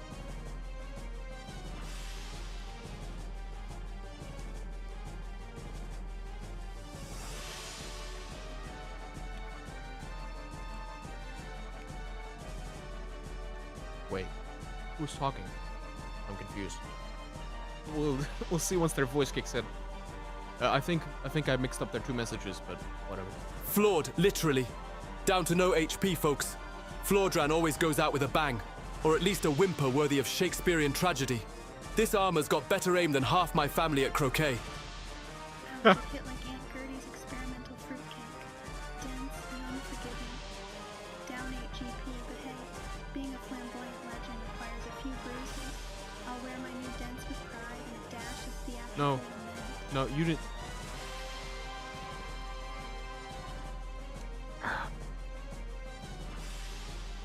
It seems to be whoever speaks first to me is the one that thinks that I'm talking to them, which makes sense. So Boof also just took 8 damage for no fucking reason. Okay, so he goes unconscious. Whatever. And I need to heal Boof up 8 HP at some point just for funsies. Or just to make sure that they think they have proper HP. Okay. Draxton, your ally Flordran has just gone unconscious due to their HP, their hit points being dropped down to 0.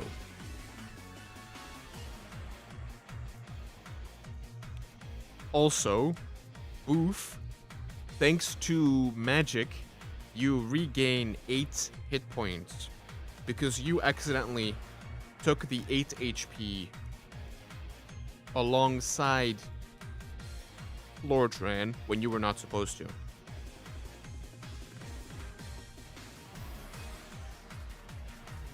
It's getting out of hand with the quickness. Okay, but at the very least, Draxton is a healer. Like, he does heal. I specified to him, like, oh, if one of your allies is in danger of death, fix them. So, hopefully this will go well. Who do I need to talk for? Nope. Draxton. Lordran started speaking. Shut up.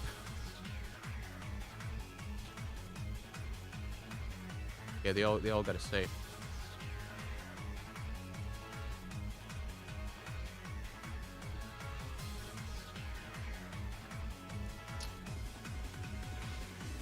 Okay. I'm not fully reading what they say. I'm just trying to get a gauge of like where they are mentally. Nowhere is the answer to that question, I think. Actually, nowhere.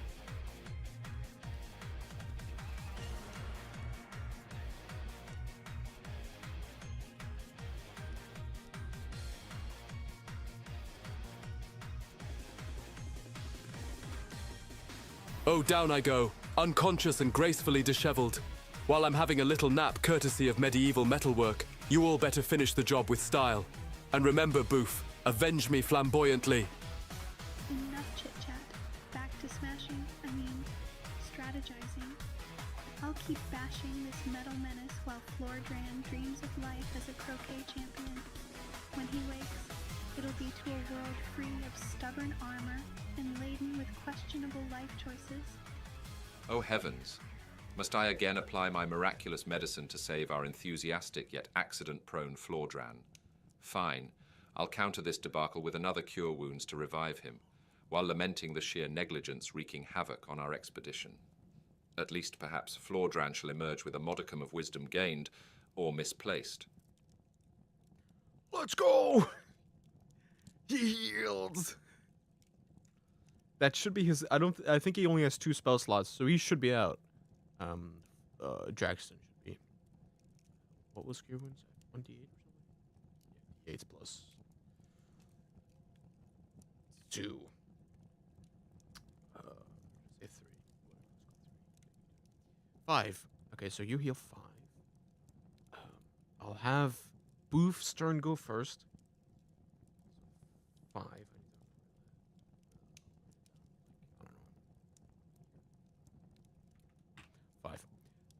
You go in for an attack that hits very well. That's a d12 plus 2 plus 3. 10. Is it plus 3? No, not that. Not that. You move that back.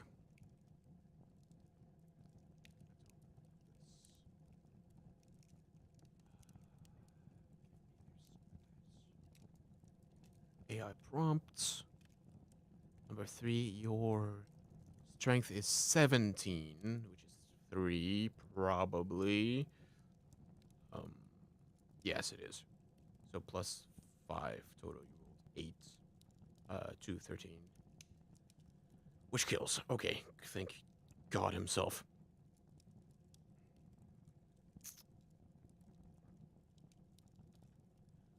Oof. You channel your inner rage and hits the armor exceptionally hard with your weapon. Enough so that the armor falls apart piece by piece and is now on the ground, no longer moving. Also, Flordran, you were healed by your ally Draxton for 5 hit points.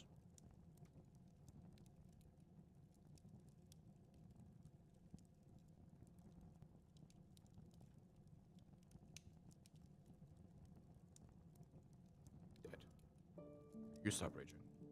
At least, I'll make you stop raging, otherwise you're gonna scream in my ear. Oh, I say scream.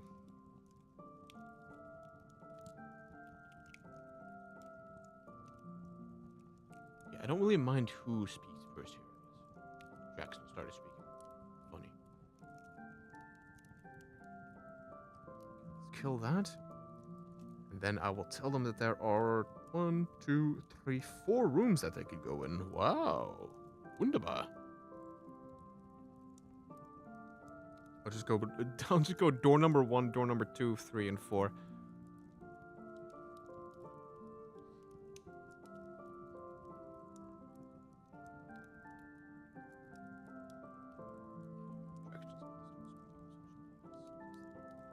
Ah, Boof, you've orchestrated a spectacular disassembly, much like watching an earnest symphony of disjunction.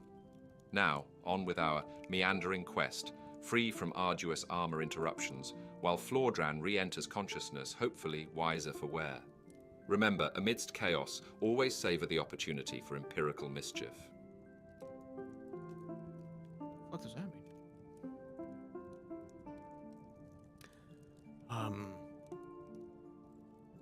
I might just give them a long rest.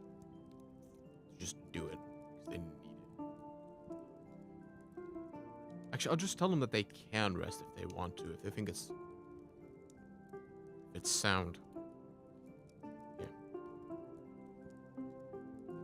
Now that the armor has been defeated, a few of you have used some important resources and have taken some damage. In the room you currently are, you see door number 1, door number 2, door number 3, and door number 4.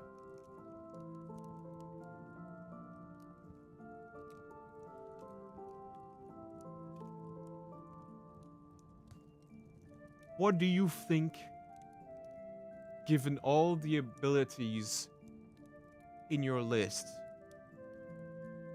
is the best thing to do right now? If I mention resting to them specifically, I think that they'll just like immediately do it without actually choosing to do so. Like if I say, would you like to rest? They'll probably just go, yep. You know, instead of actually thinking about it. So I was trying to think of a way to like give them the list again, to be like, hey, out of all of these things, what would be smart to do right now?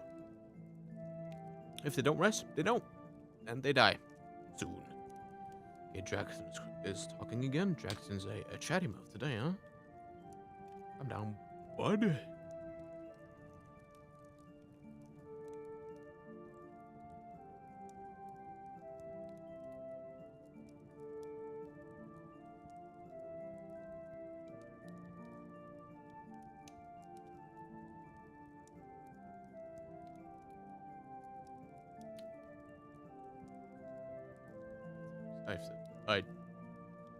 I took off Jackson and then would have to put him back on because Before marching forth into more precipitous portals, a momentary respite, a long rest, could replenish our trove of talents. As both our hit points and morale have dwindled, seeking a cozy corner might rejuvenate and perhaps yield new insights for our cerebral scrapbook. And while we're at it, let's vote on which ominous door number holds our subsequent debacle. Let's go, lads! A real brain blast of an idea. Okay. They didn't tell me a door. Just said, let's vote on it. Yeah, whatever. You all take a long rest. Use the D&D 5e 2014 rules to determine what, if any, changes are made to your hit points, your spell slots, and any relevant resources you have. Also, vote on which door you would like to go through. Your choices are door 1, door 2, door 3, and door 4.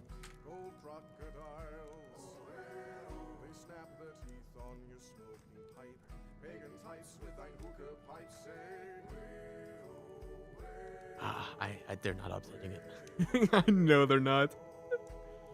I'm willing to bet that that my boy Jackson was ready to shoot off like 15 spells if he needed to.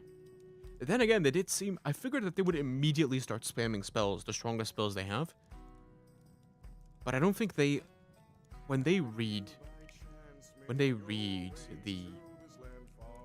When I type magic missile to them, in their list of like, hey, this spell you know, I guess it doesn't... I was really hoping that it would just know what that is. Not by nothing, but I mean that it would use the AI to look it up and know what... Full HP, full spell slots. Thank you, naptime hero style. I'm feeling as refreshed as a pampered lord after high tea. Let's roll the dice and pick door 3. Because why go in order when chaos calls us elsewhere? Scared the shit out of me. I was hoping that they would maybe look up what the spell does and then get a general idea of what it does, rather than just relying on the name, which I assume is what they're doing. Probably more likely. I don't know. 1, 2, 3. We're on 14. That made no sense.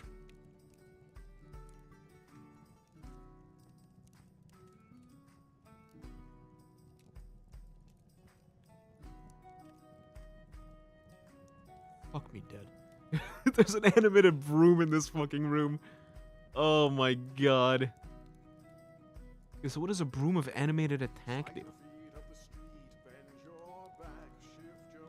Broom of animated attack. GM binder.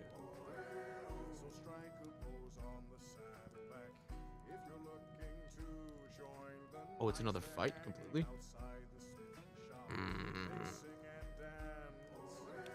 God. Actually, I'll just bring it up to them. Because it leans against the far wall. It's right here. You have to get within 5 feet. So I have to, if they say I move into the room at all, then I'm giving them a good old papping. Alright. You open the room, and it appears to be a storage room. Dusty shelves line the walls in this room. A few of the shelves have folded sheets, blankets, and old bars of soap on them. Further in the room, you can see more of the same expected stuff of a storage room, including more cabinets and drawers. What would you like to do? I don't want to bathe them in there, but I also want to make... I don't want to say, there's nothing. Because then they would obviously think, oh, there's nothing. They don't have the human intuition of being like, maybe there is something. So I have to tell them, hey, maybe there is something. But that might also lead them to always checking, which is kind of tough. I wish there was a guidebook on how to run D&D for AIs. I mean, I'll make it up in my own head as I keep doing this.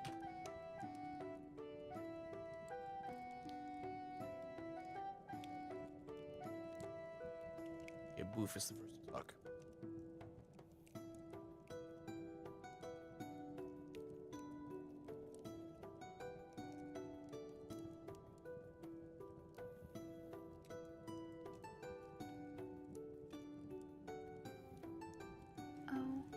Dusty treasure trove, perfect for a madcap pillow fort or a surprise blanket toga party. Bars of soap as ancient relics of bygone hygiene rituals, each with potential stories. Who needs gold when you've got dusty drawers and the scent of mischief in the air?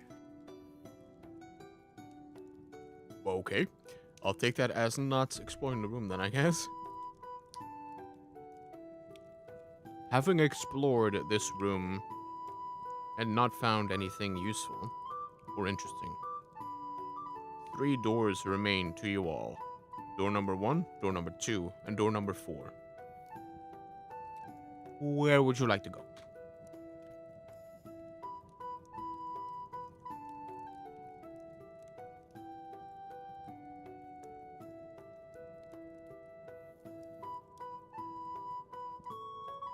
I don't even know what's in these rooms. So, it's fun for me, too. Okay, Jackson's speaking. Well, he will be in a minute. Oh, God, more hotkeys. Balcony as well. His AI. Or his filter. His move filter. Right there. Dab wrong.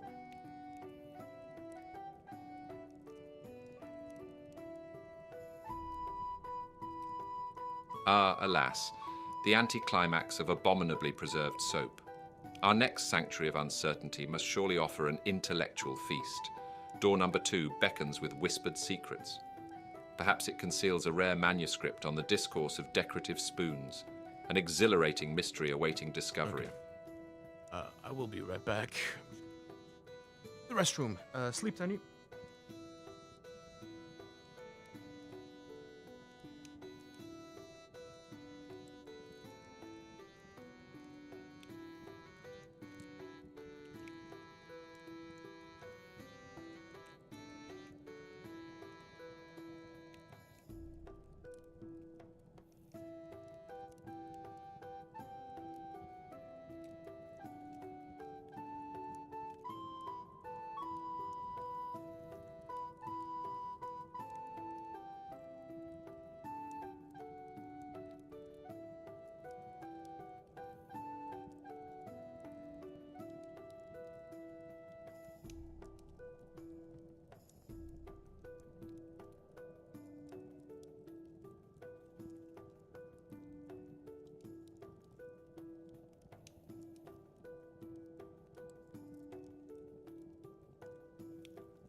Hi, Tony.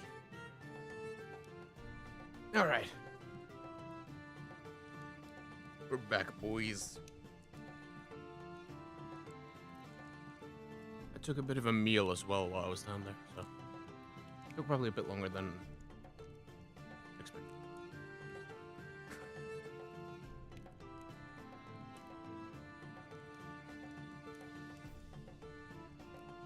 Didn't they say door 2 when right before I left? Yes. They did. Okay, so door 2 was 13.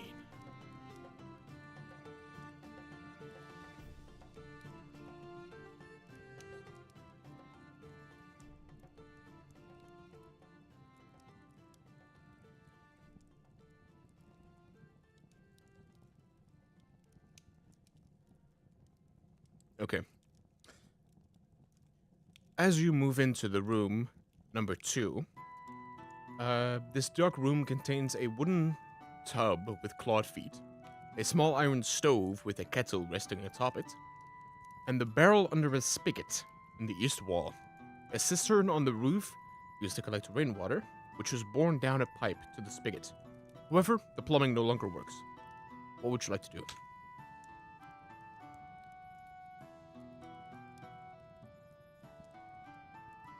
They are at least systematically, eliminating these rooms here. Almost like a real D&D party would. But that might take a while, considering how slow these guys are, so, let's let's hurry it up, yeah? We're on page 7 out of 12, actually. We're not doing bad. Mainly because the first 2 pages are, are just who wrote this book, and not actually the adventure itself, but hey. We won't worry about that. Jackson is talking, and his filter is on. That's good. By all means, big lad, start talking whenever you're ready. My poor CPU. If I listen closely, I think I can hear it crying as well. But the tears, it's so hot in this box. Actually, my PC is ice cold. Never mind. I have really good heat management in this.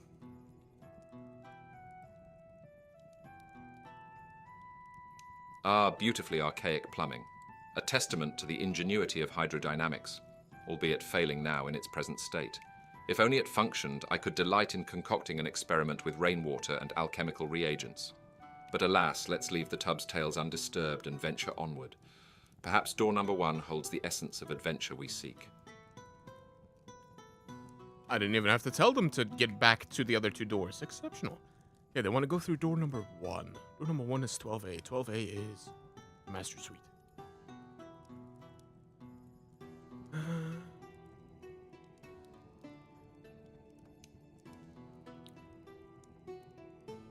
Web filter.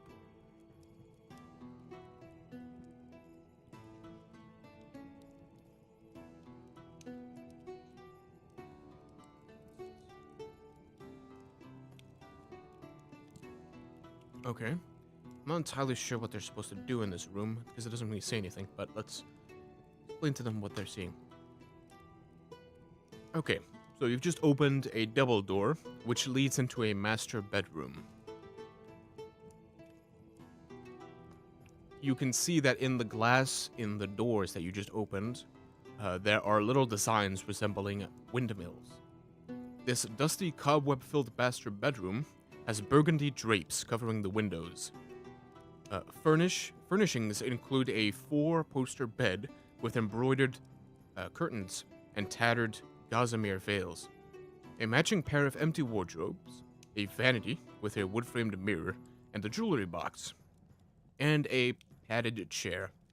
A rotting tiger skin rug lies on the floor in front of the fireplace, which has a dust-covered portrait of Gustav and Elizabeth Durst hanging above it. A web-filled parlor in the southwest corner contains a table and 2 chairs. Resting on the dusty tablecloth is an empty porcelain bowl and a matching jug. A door facing the foot of the bed has a full-length mirror mounted on it.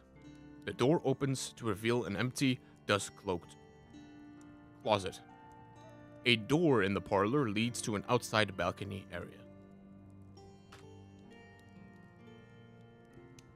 At this point, they're not really doing anything specific. Typically, when you're hosting a D&D session, you expect them to go to a certain place and then continuously collect more information about it as they go through, sort of forming what they're gonna do. I have no idea what they're doing, and I don't. Neither do they, to be fair. But I don't know what they're supposed to be doing either, because I thought it would be fun for me to jump into this module for the first time as well.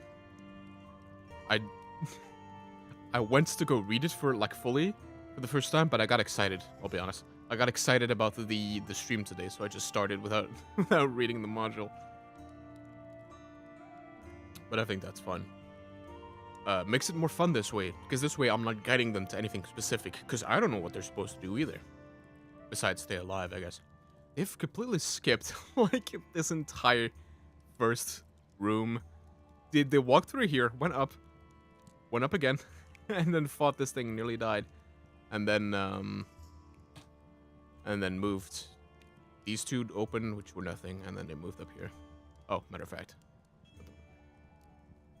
The first person to start talking just then was Filter. And then there you go. There's no way they're gonna pronounce that word correctly. That I see in the text. A dusty boudoir with past grandeur, perfect for a ghostly fashion show revival. Perhaps the rotting tiger rug hosts imaginary dance-offs among spectral felines. Jewelry box, oh mysterious temptress, whisper your secrets. Let's find out if it's treasures or just forgotten paper clips. Okay. Among the insanity, they did actually notice that the treasure, or that the jewelry box is something special, because it is leading me to treasure. I don't know what this is though. Treasure. The chest contains 3 blank books. Or this treasure. Oh, that treasure. This treasure is a jewelry box and a vanities made of silver with gold. Filigree worth 75 GP. Thanks for gold rings. And platinum necklace worth 750 gold pieces. These guys are level 1. This seems a bit much, don't you think? Jesus Christ. Okay, well. Let's give it to them. Alright, so the jewelry box that you've just opened is made of silver with gold filigree around it. The box itself is worth 75 gold pieces.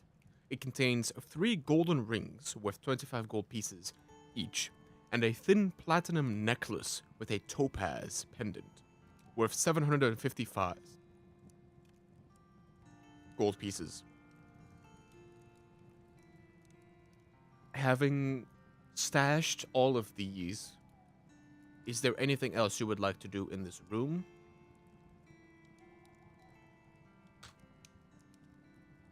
Okay, well, that was a struggle to get through, huh, boys? There we go. We'll see what they do with that.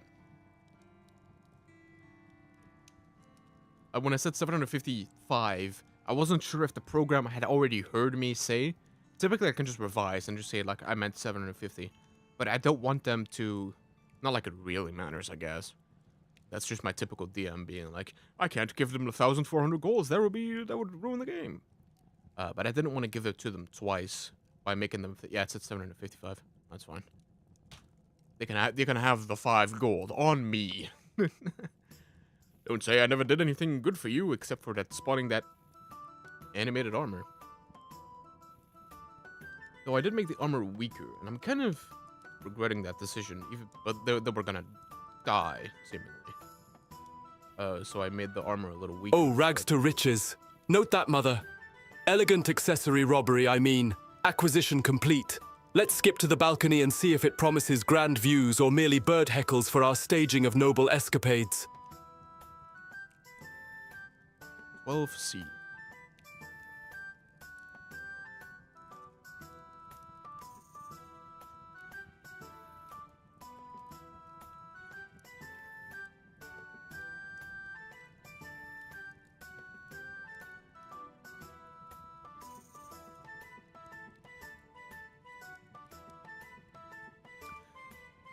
Okay, so there is actually a 12C, but what is that? Like, it's not written down anywhere, so... Okay. I guess they just see everything there is to see out here. As you go outside onto the balcony, you feel just some wind rubbing across your face, slightly moving about your hair. Besides that, you do not notice anything noteworthy out here. Having explored the master bedroom, where else in the house would you like to go? I wonder if they've completely forgotten about door 4, which is this area here. I just designated that door 4 for them, for their sake. The poor boys. And I wonder if they've already forgotten about that, or if they understand that they skipped. Actually, I guess I didn't say that there were doors here. Well, I guess the module didn't, so I didn't also. Yeah, they probably have no idea where any of these rooms are, or that they even exist. That's my bad. Though I did say that there are doors in this room, and they ignored this and all of this as well. I don't know if these are important or not, but I mean, we'll find out.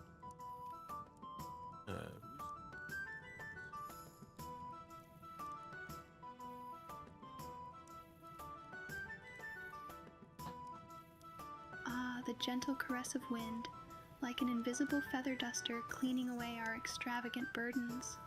We've covered doors 1 through 3, Taco Tuesday style. Time for the enigma behind door number 4 to unfurl its mischief. Onward, my daring, distinguished adventurers, for destiny awaits batting its enigmatic lashes. When did you turn into a philosopher? You're supposed to be an idiot. Like, I guess I never specified it specifically, but her intelligence, or their intelligence, is very low. So they're both supposed to be stupid, but the AI simply cannot help itself but fluff up every single sentence with a bunch of extra words that don't even need to be there. Okay, so 15A, the nursemaid's suites. This is a lot of text. Okay, I'll just start reading it, and then mentally filter out any of the knowledge that I'm supposed to know. Alright, as you enter this room, behind door number 4, dust and cobwebs shroud an elegantly appointed bedroom and an adjoining nursery. Double doors, set with panes of stained glass, pull open to reveal a balcony overlooking the front of the home. The bedroom once belonged to the family nurse's maid. The master of the house and the nursemaid had an affair, which led to the birth of a stillborn baby by the name of Walter. The cult slew the nursemaid shortly thereafter. Unless the characters...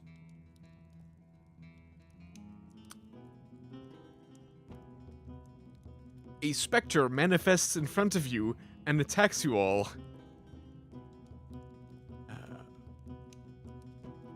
Prepare for combat.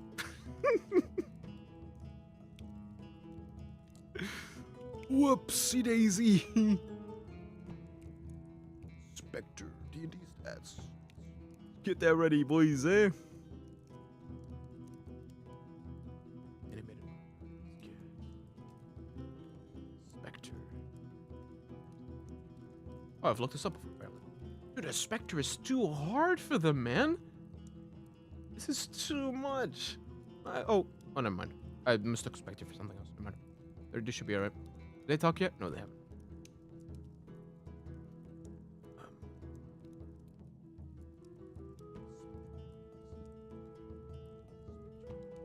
And like I was started reading off, like, if the characters have beaten, I was like, oh, shit.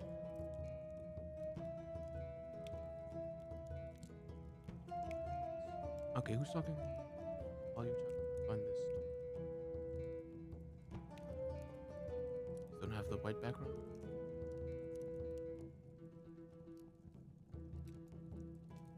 So when they enter the... Sorry. Oh, balls. You do have the white background. Do you? Oh, a specter with a flair for dramatic entrances. It appears Walter's legacy spooks on. Time for rage to take center stage. No more pondering, only pulverizing. Spectral foe, prepare to be blob smashed into the afterlife. it rolled a 14 on initiative.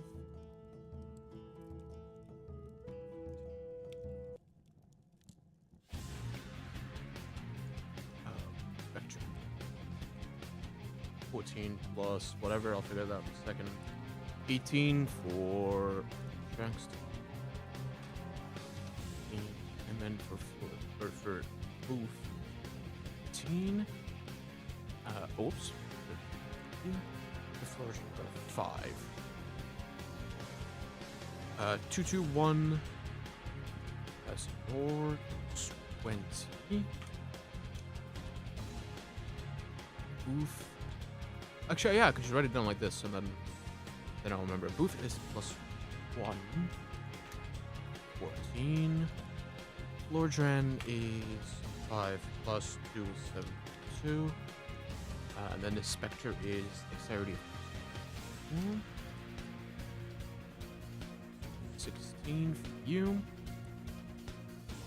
And it's in the nursery, right? Okay. The nursery is 15B. That's that. Okay, good. I don't know if you're supposed to use this as battle maps too. It's starting to dawn on me that probably no. I mean, then again, let's make a party out of it, lads. We shall have them start out here. I have yet to have them move about as well, so I'll just see. Actually, Boof went inside, right? Yeah, we'll have Boof be inside with the Spectre. And then I'll say that he can't see him, and then we'll let them deal with that how they wish. I was gonna look something else up, right? Question for combat? Maybe, but I don't remember. You raged. You did that on your turn. Oh.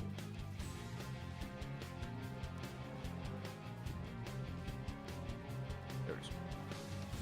Put that right there. I'm glad that they're listening to the command that's like, hey, pay attention to combat. Like, if you enter combat, rage immediately. She's doing that, so that's good. Okay, so Draxton is up first. Draxton, you are currently behind a booth outside of the room that the Spectre is in. You can see inside of the room. Spectre is in there and is a threat to you and your allies. What would you like to do? How about that? 5e tools has been very useful to just immediately look up token. Go. I'm talking to Draxton, so I need to be careful. I guess I could just say that to them all until I implement a way to speak to each of them individually. Draxton started speaking. Perfect. Literally random chance, but we'll take that, boys. We'll take that.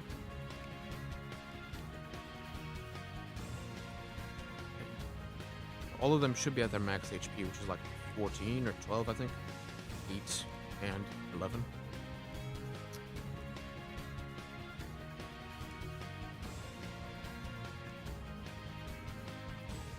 Okay.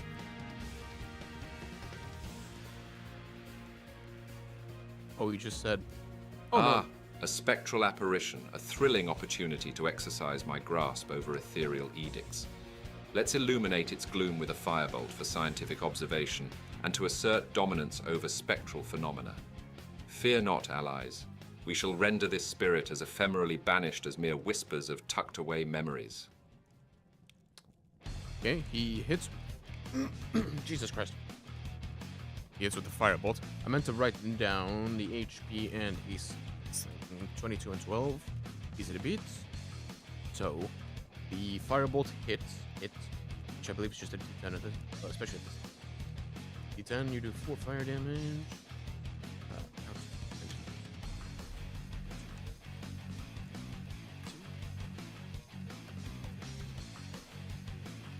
Then it's the Spectre's turn.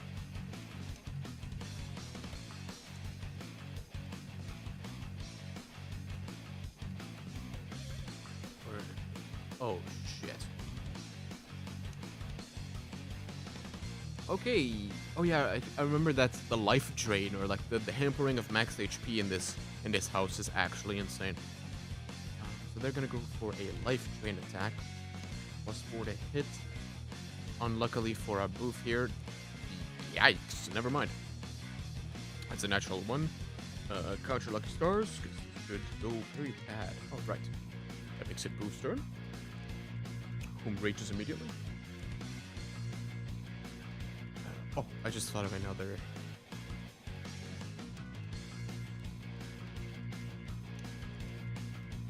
I'm writing down stuff for me to improve the AI for next time.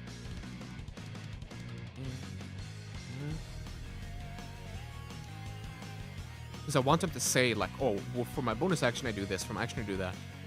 Dictates what ability you use with each. And their movements. That's 5 if you move 4. Yeah. Oof, is pulling. Alright. So, Traxton, you successfully hit the creature with your firebolt, doing a good amount of damage to it. It tried to retaliate by hitting Booth, however, it missed. Booth, your turn is starting. You've just used your bonus action to rage. What else would you like to do? I'm gonna put all my chips on black and say attack. Crazy thought, right, guys? She's gonna attack this thing. I mean, it is a barbarian, so let's be honest. It's couldn't even tell that AI was playing it. And by that I mean that the barbarian has nothing to do. I don't mean to throw shade at barbarians. My first character was a barbarian. Probably, maybe that's why I'm so salty about barbarians. Booth started speaking. Yeah, that sounds about right.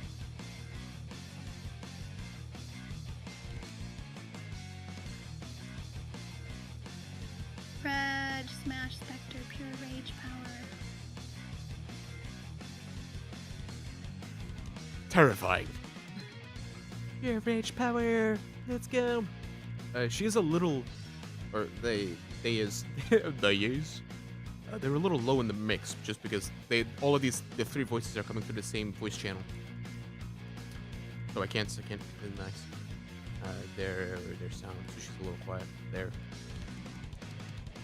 10. Oh. 15 to hit. It's D12 plus 5. 15 damage. Jesus Christ. You resist. Oh. Oh, that's really BM. This Spectre resists a lot of damage, so he pops up back to 20 out of 22 HP, including attacks from non-magical attacks, or from non-magical sources, but also acid, cold, fire, lightning, thunder, bludgeoning, piercing, and slashing from non-magical. So that's exceptionally BM. So that's 15 damage that was dealt, which is a lot of damage for a level 1 character, but 15 damage got cut down to 7 damage, which is still a lot, actually. So 13 out of 22. Floor Drain is up. Okay. Alright, Floor Drain. Booth has just hit the Spectre that is in the room to your right. You currently cannot see into the room and don't know exactly what is happening. It is your turn in combat. What would you like to do? Then we'll have him. Well, I'll have whomever is up next move, because they just kind of speak whenever they want. Okay, if we can get 3 in a row. Floor Drain. You know you want to. Come on. You know you want to pop up. Buddy. Booth is speaking again. Okay, well, whoops. I want to press F2 and then press F4. There we go. So Booth is going to say something first. Presumably. Depending on how fast it loads. But Booth is saying something first, and then it's Floor Drain.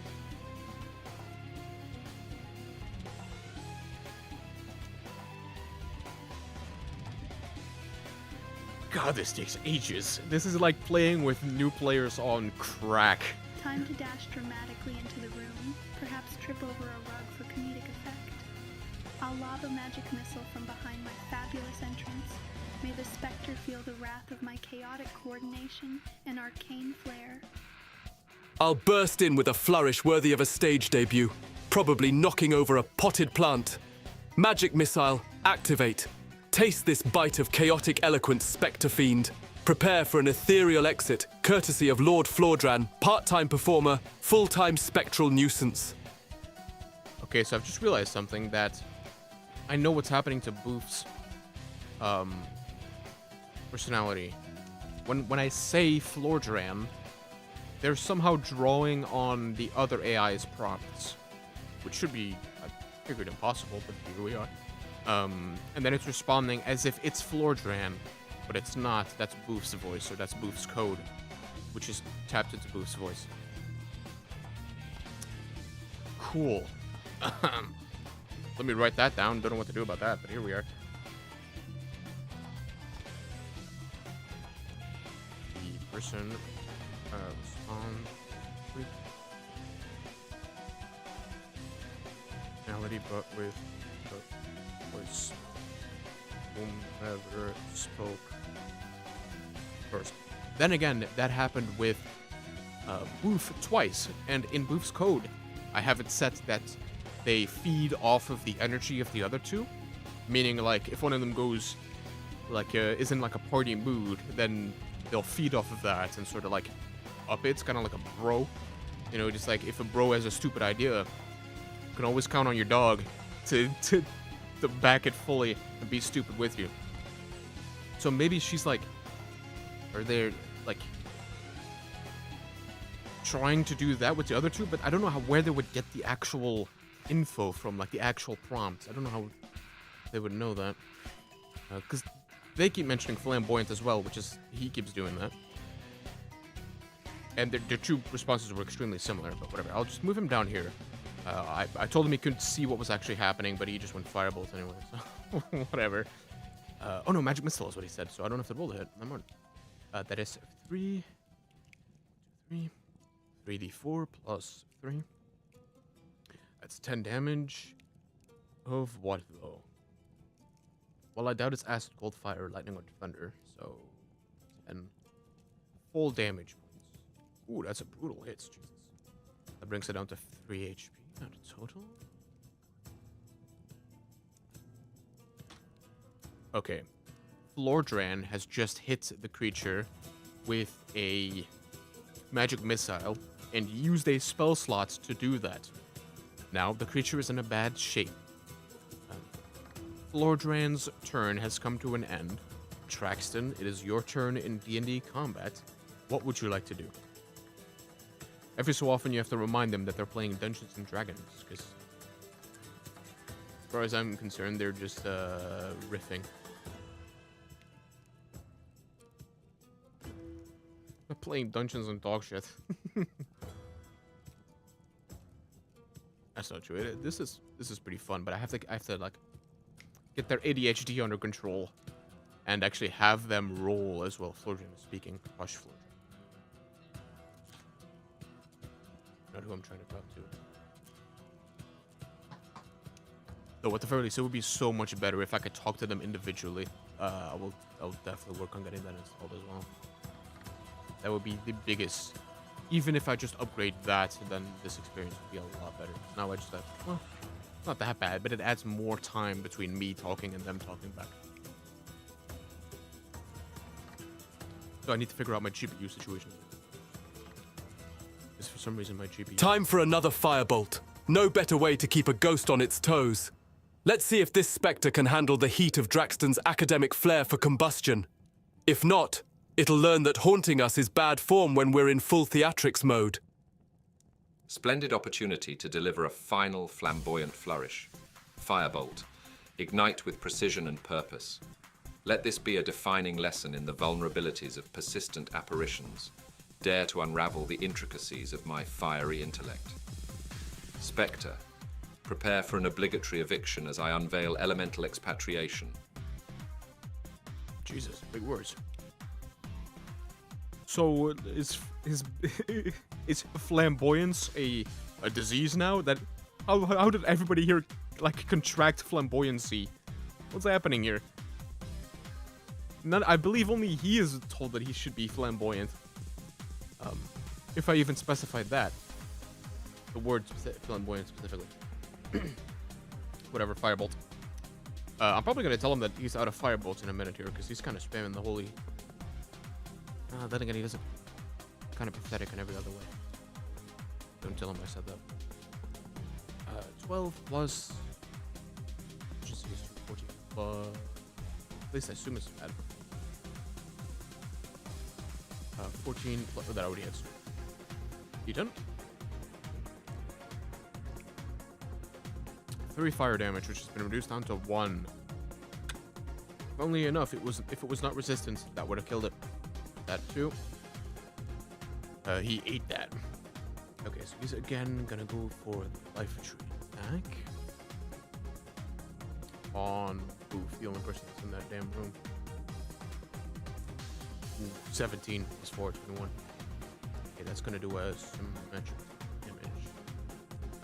3d6. Kind of below average. That's fine.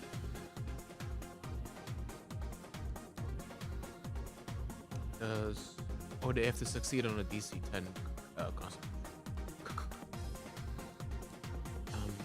AI prompt. Okay, so there you have I think so. Efficiency.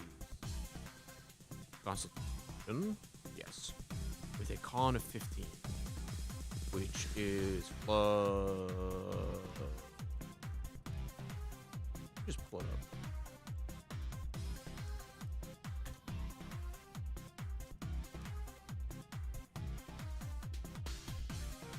15. Oh. 15 is 2. Yes. I need to start drilling that into my little headpiece. Plus 2 plus efficiency. Or 10 makes it. Still takes 7 damage. Oh, hey. Oof. You have just been hit by a relatively strong attack from the Spectre.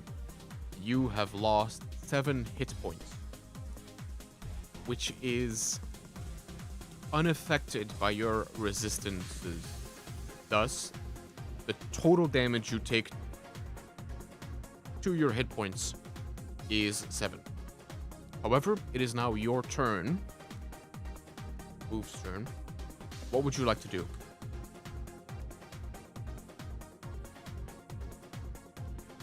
Special tokens have been added in the vocabulary. I don't know why it says that, but it keeps saying that in the code, but it's working, so whatever. You learn to ignore things that don't work when they, or things that might look like they don't work when the code itself is working. Just a little coding tip for you all, even though this is all modified and or ChatGPT created code. Jackson is speaking. Stop that. Yeah, that's about what I expected. It was pure rage and fast. Draxton, however. Oh, Boof might speak first. Give him the thing because shorter message.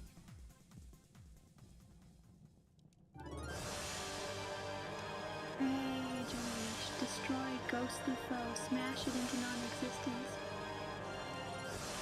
Sounds about right.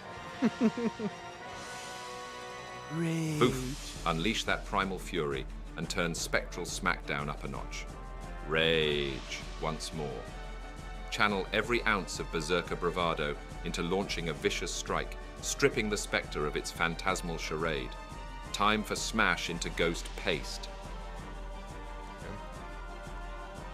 Apparently they cannot help but absorb the personalities of their allies. If that works for me. Alright, D20. Roll it. Ooh, that's a miss. Unless her plus is +8 to hit, which I somehow doubt. Boof misses. Floridron. Alright. Boof's turn went without anything happening because Boof missed their attack on the Spectre. It has now moved to Florjan's turn. What would you like to do? If Draxton starts speaking, then I'll just use whatever he says for his next turn. But I might, I might just take Firebolt out of his known spells, because my boy figured out that it's a really good spell. I mean, his actual spells, like his leveled spells, are kind of ass because they're randomly generated. Not randomly generated. Well, not generated, but I went to a random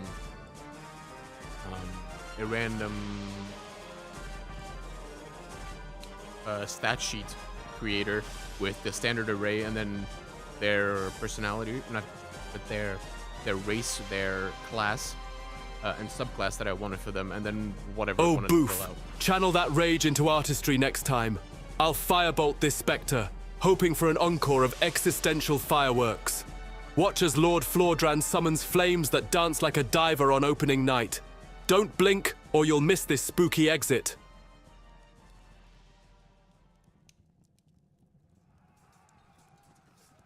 I accidentally had Draxton talking, or his filter up.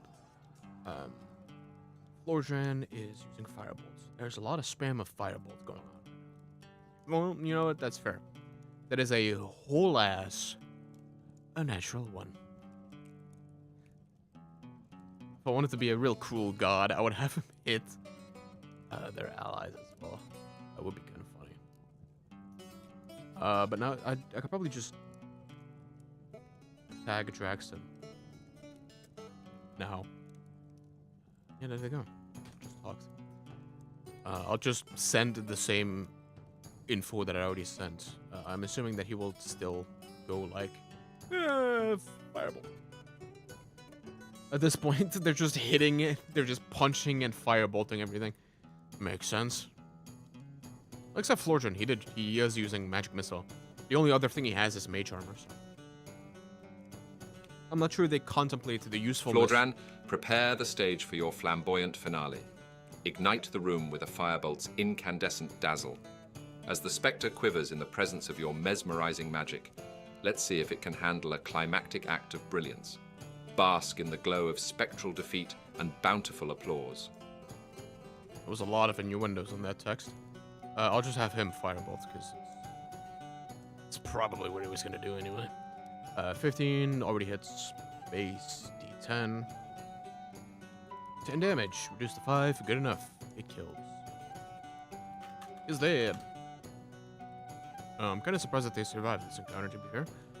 Boof is an absolute champion. I am pressing every wrong button humanly imaginable. Dead. Now let me see if Spectre manifests and attacks when a character. Bedroom contains. Spectre resembles a terrified, skeletally thin woman, can't speak or be reasoned with.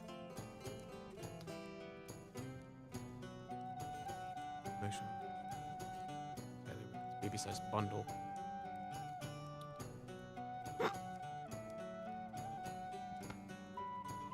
Oh, goodness. I'll just explain that. Alright. You all have defeated the Spectre in front of you. As it disintegrates, behind it, you now see a crib that is covered with a hanging black shroud. Also, behind you is the bedroom that you entered at first. It contains a large bed, 2 end tables, and an empty wardrobe. Mounted on the wall next to the wardrobe is a full-length mirror with an ornate wooden frame, carved to look like ivy and berries. Character...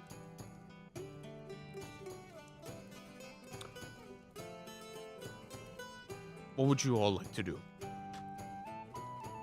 I should really be looking out for the word characters more, because that's what it means that I have to stop talking. I still not reveal anything to them. There's a hidden door behind the full-length mirror. They're never gonna find it. There's not a chance in the Holy Seven Hells. I guess if they interact with the mirror in a significant margin, I'll just have one of them roll a wisdom perception check to see if they find it. Because otherwise they would actually never find it. Because they don't know that a DM would hide something behind a perception check. I'm not asking them to call out a perception check. I'm just saying that, like, players would know that, oh, that might be interactable. If I express interest in interacting with it, the DM will probably have me roll a wisdom or perception or whatever. But they obviously don't know that.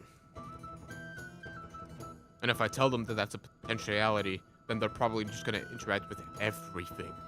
Like every single minute little detail in every room. Our spectral adversary dispatched with flair. We revel in our triumphant tidings of victory. What utter delight. Perhaps now consider organizing a spontaneous theatrical performance to commemorate our grand achievements. Onward to uncovering new fantastical mysteries. No rest for the intellectually curious. Okay. At the very least, Draxton has not engaged in a long rest. I never specified that short rest is a thing, to be fair, but I did just say, hey, follow the rules of D&D. But they probably don't know what a short rest is. Should write that out, I guess. Short rest. Wondering if there is a way to practically download the entire player's handbook, but like in a concise. No, there's no way. There's no shot.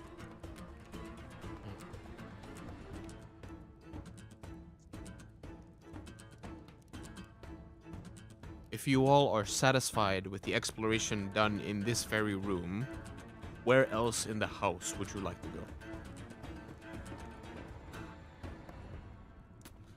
You have a lot more places to go, to be fair.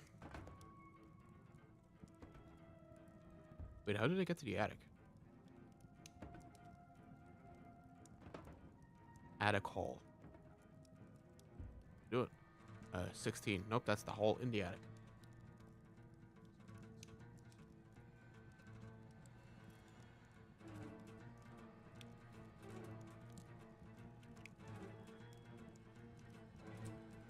Oh, the secret door. Right. Makes sense. I have no idea where they're gonna go. I have no idea where they should be going, but they're going there. Have we tried looking under the beds for any leftover ghosts or misplaced socks? Could be secrets or a covert sock dimension. Wherever we head next, it's bound to be packed with curiosity and absurdity. Let's roll the metaphorical dice. Actually, yeah. Them saying roll the metaphorical dice revealed to me what the problem is. That's why they're not rolling. It's because I specified to them empirically to never break character and to never explicitly state any of the rules of D&D. Because I want them to talk like the characters, right? I don't want them to get meta, so that's probably why they're not doing it anymore. Because I literally told them not to. Fair enough. I told them to never state D&D rules. And they can get maybe why they don't roll / bring abilities. Because I don't know if they're counting saying I use the ability X. I don't know if they're counting that as being out of character. Well, probably would. Or bringing up the rules of D&D. But considering that they, the slime, the plasmoid just said, like, hey, let's explore a little bit, or let's look around. I thought for a hot second that they were just going to be like, hey, let's look behind the mirror for a door. No, but they did say that they wanted to explore the bed. They did say underneath the bed, but I'm going to be a good DM and just tell them to roll a wisdom or perception. Yeah. Which I highly doubt that this one has efficiency in. I should turn off that music.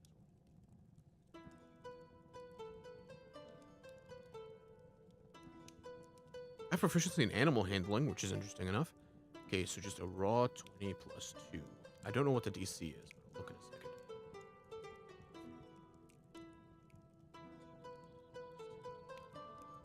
20. Wow. Yep. 18 plus 2, that is. It's like so. Oh, this is a secret door DC 15. Alright, let's get it. I was debating doing it at disadvantage, but no, we can let it go.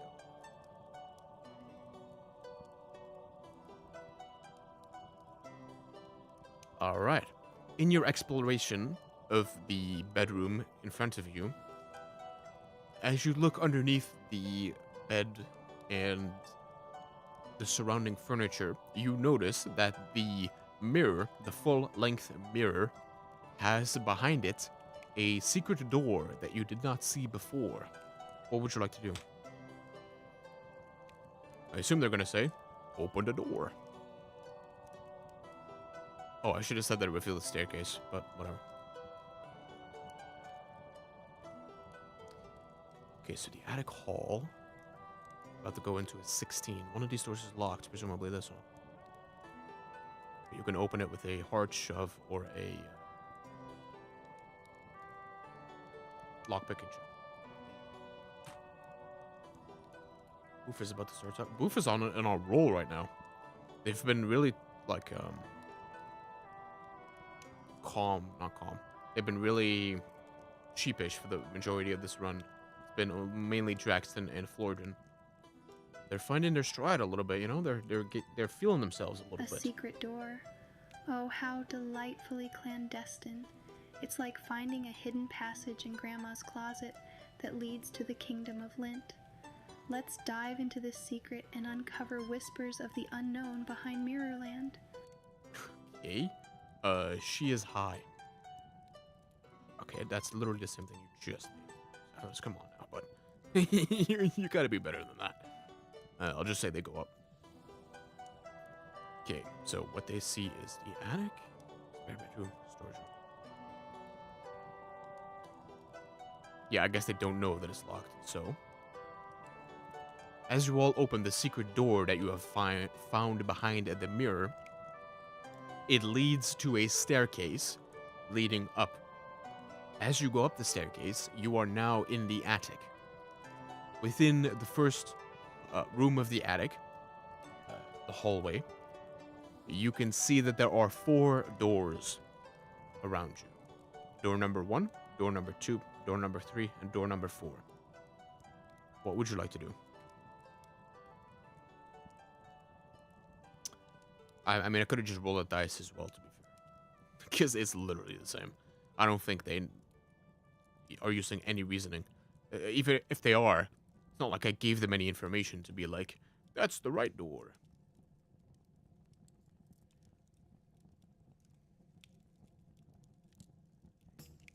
Honestly, if only Boof continues talking, then I might start looking at the code to be like, what's happening here? There's a lot of Boof time. Every lad's gotta have a lot of Boof time, don't they? Jackson.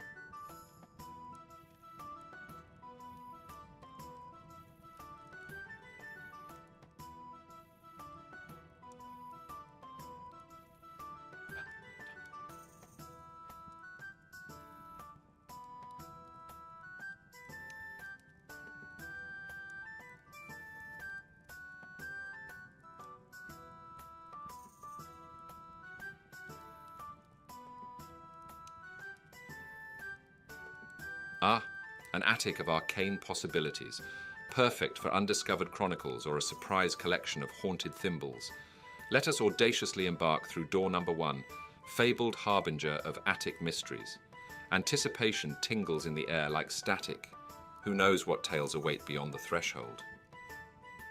Want to know what's funny? I didn't assign these doors in my mind either, so I don't know which one door 1 is. I assume this one, like that would be the one that makes sense. So, lock the door by padlock. It's kept in the library. They've never even been there. But it could be picked with thieves' tools and a successful 15 DC. But if they break down the door, I'm also just gonna let that happen. Like if both of them start firebolting it, I mean, I'll just let that happen. I probably won't burn down the building though. Like, that might be a bit of a departure from the story here. Okay. As you all walk towards door number 1, you find that it is locked.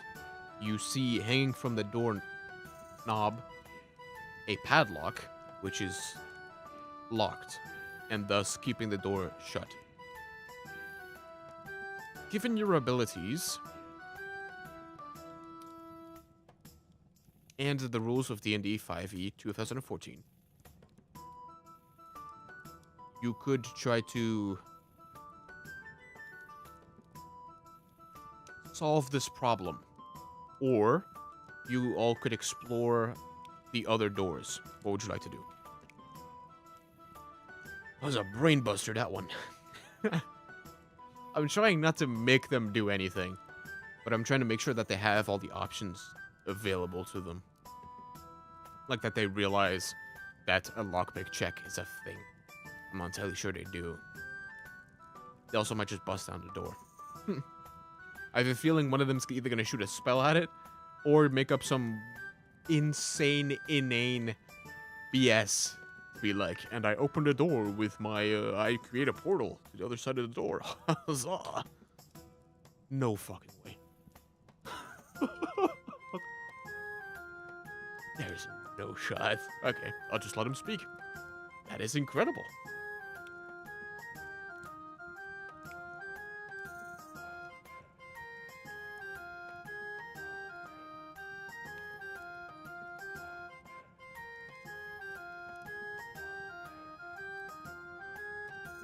Ah, a conundrum, worthy of my skills.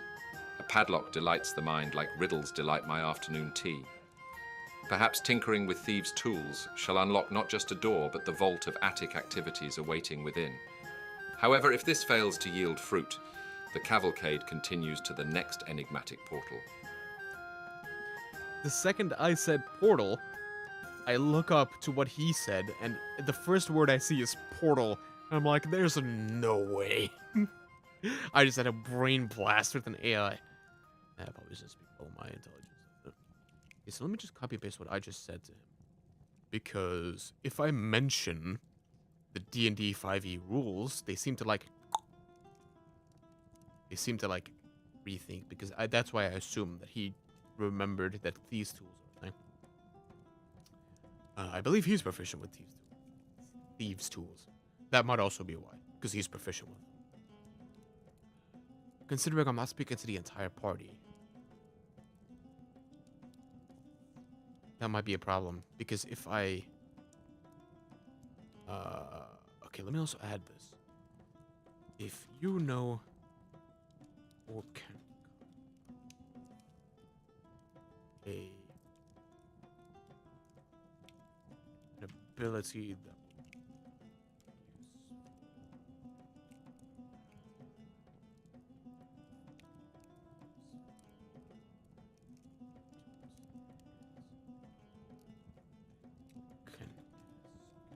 your allies to do it. My problem is, if he didn't know, if he didn't have thieves' tools, he might not have been like, oh, I'll just use my thieves' tools. So,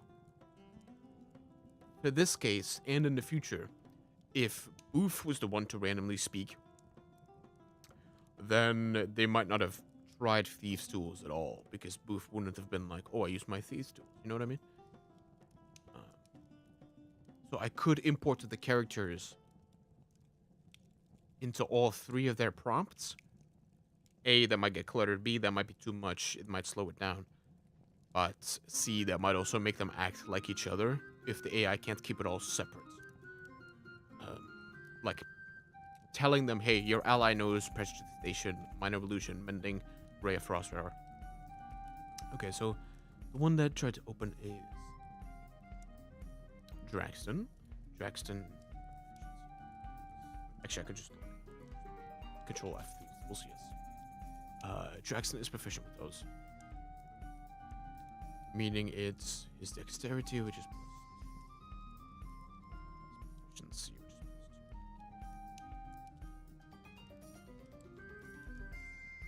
he needs to roll at least an 11. That's half of what he needs. By that I mean it's a 1. He did an 11. Stuff buds. Okay. Need a 50 stuff bud. Okay. Having tried your thieves' tools on the door, you found that you failed to properly open the door, and thieves' tools will no longer be a solution. Given that, and what I've already told you, what would you like to do? I'm not gonna reiterate what I said about like the D&D rules and all your abilities, but you may also go to a different door. I want to see if they can remember it. They should. They've bro, I'm starting to lose the ability to speak at this point. They have remembered more impressive things before. So. Okay, Jackson is once again speaking. Okay, we are really like hammering in the same people all of a sudden. It used to be literally random, and now it seems to be like somebody just gets a bug, a little talking bug, and they can no longer help themselves. Okay, so like I said, Jackson is speaking. Alas, an unsolved mystery. Yet not all enigmas yield to tinkered persuasion. Time to embrace flexibility and saunter to door number 2. Perhaps therein lies the master key of this attic odyssey. No. Onward, for the keys to closure may not hang where expected. Okay. So that is impressive that he went like, But then again, he might have taken, yeah. I don't know if the AI processed, like, okay, this is not the thing I'm supposed to be doing. The key, or the Tinker's tool specifically. I wonder if it went, okay, there is no way to solve this, or if he thought it through and went, we don't really have another way of doing it, and then going away, or if he like took it as like a hard fact. But this is door 19. Yes, spare bedroom. Wow. Okay, not much here. Okay, you open the door, and you find a web-filled room containing a slender bed, a nightstand, a rocking chair, an empty wardrobe, and a small iron stove. That is all you notice at first sight. Not much. It's a true spare bedroom. Okay. I'm waiting for them to just randomly, out of nowhere, be like, nah, I set it on fire. Just cause. These creatures do not follow the laws of morality. They can do anything at any moment. Of Gordran is speaking. What is about to? Asking for the key. I don't have it. I'm sorry, children. I cannot give it to you. You missed it already. You missed the entire room that it's in, along with the vast majority of this entire building. It's in the library, which is presumably... A spider's paradise. Retired arachnids enjoy cozy corners and laundered silk webs here. Can we find a key under the pillow? Or perhaps a journal of clandestine arachnid escapades? Alas, not a single glimmering clue, so on we go, webbed curtains and all. The character's friend. Find the library. Oh, the library's important. Oh, but they skipped over that. It's 8. Oh, I thought this was the library, but the table threw me off. Okay, so this room is very important. Well then. If it gets to it, I might tell them, like, hey, a lot of rooms downstairs that you never went through. Okay, so what did you just tell me? I was not listening at all. Oh, they looked through the pillowcase, or they looked underneath the pillowcase. All right. For a little while, you turned this room upside down, looking for the potential place of the key that you assume goes into the lock. However, you do not find the key in this room. Where else would you like to explore?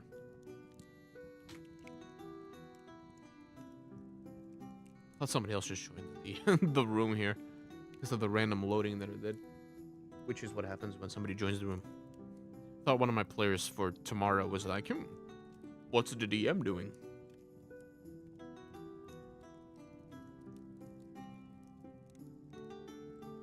They might have a really hard time finding this damn key. I might just plant it in a random room at some point. I mean, I'll be honest with you.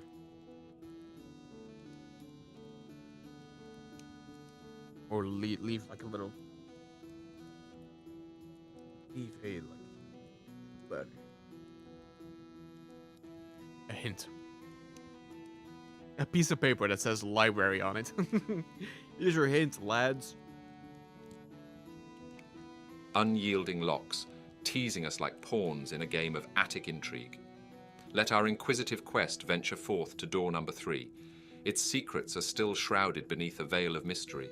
Every creaky board, a whisper of anticipation. Let us embrace the unknown. You're an ironstone.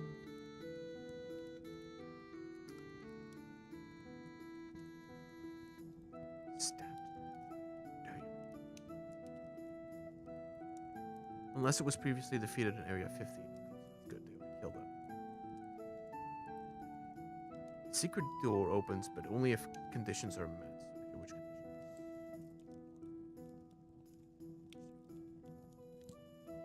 Secret stairs. Oh, it's spectral. Don't exist until the house reveals them. What? Oh, they need to find Strahd's letter in the library. Go figure. Find the replica secret door. Oh, right. Okay. That's the thing we haven't interacted with yet. And tell them what's up. The room that you see upon opening door number 3 is a dusty storage room. The chamber is packed with old furniture, chairs, coat racks, standing mirrors, etc. All draped in dusty white sheets. Near an iron stove, underneath one of the sheets, is an unlocked wooden trunk containing the skeletal remains of the family's nursemaid, wrapped in a tattered bed sheet, stained with dry blood.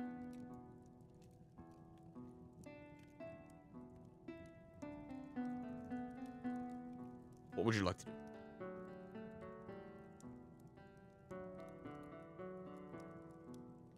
Is it a kilt?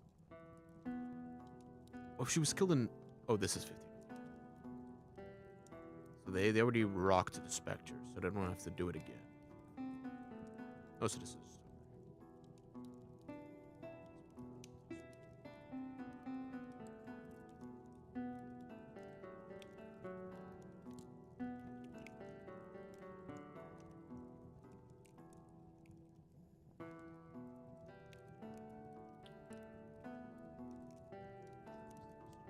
That's good. Or I still have his filter on.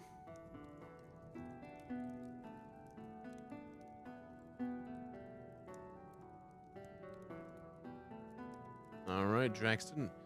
Speak your piece, bud.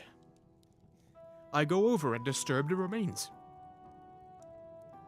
That'd be kind of funny. Ah, a skeletal denouement reveals itself. What? A clandestine echo of tragic liaisons past. Surely amongst this macabre tableau, clues or relics of the lock's whisperings may nestle. Better yet, a tale of intrigue for our collective archive. Approach the trunk with reverence and inspect nooks for concealed epistles or key-shaped companions.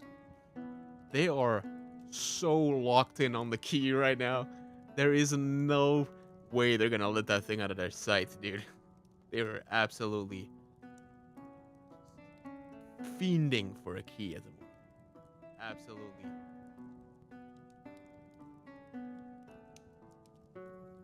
Okay. So,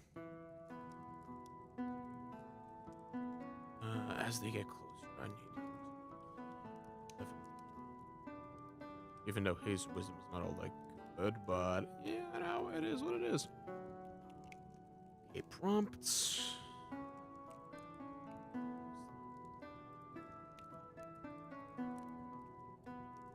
That's our search. 12 wisdom, which is a plus. Yes, it is. 12 is plus. Is he proficient? Oh no. Thieves. Arcana, inside nature. Persuasion. What? Okay, so.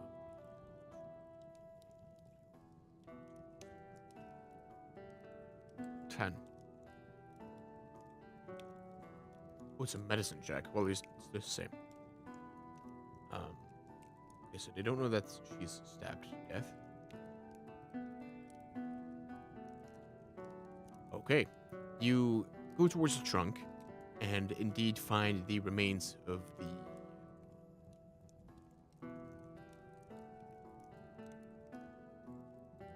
nursemaid.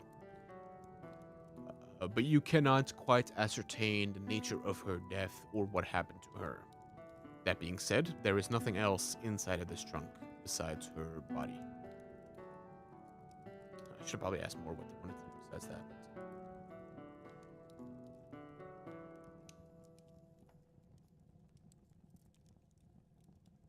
Whoops. It opened on my... Oh. There we go. It opened up on my chat. I tried to close it. Speak it.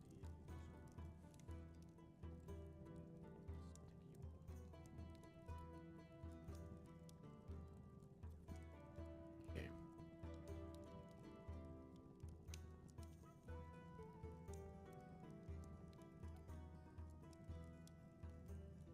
I'm not entirely sure whether or not they will... Oh, dear nursemaid, your secrets are as dust-clad as your resting place. Alas, no key to unlock past mysteries. Who knew skeletons were such minimalists, traveling light on their way to the afterlife? Guess her spirit preferred to pack light. Onward to door number 4 for more attic shenanigans. Oh, I should have said that they... Oh, no, it's a window. I thought this was another door. Okay, so at least they're going into room number 4. They don't see this as of yet because they need to have found the letter. Which... That being said, though, it's been roughly 3 hours. 3? So, I will probably end up...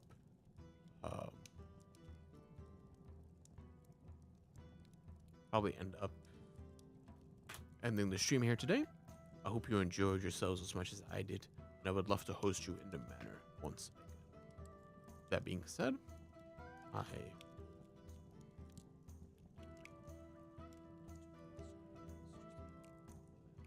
to help out their stream, and then I will be back tomorrow with an actual D&D stream with humans, hopefully easier. That being said, bye bye.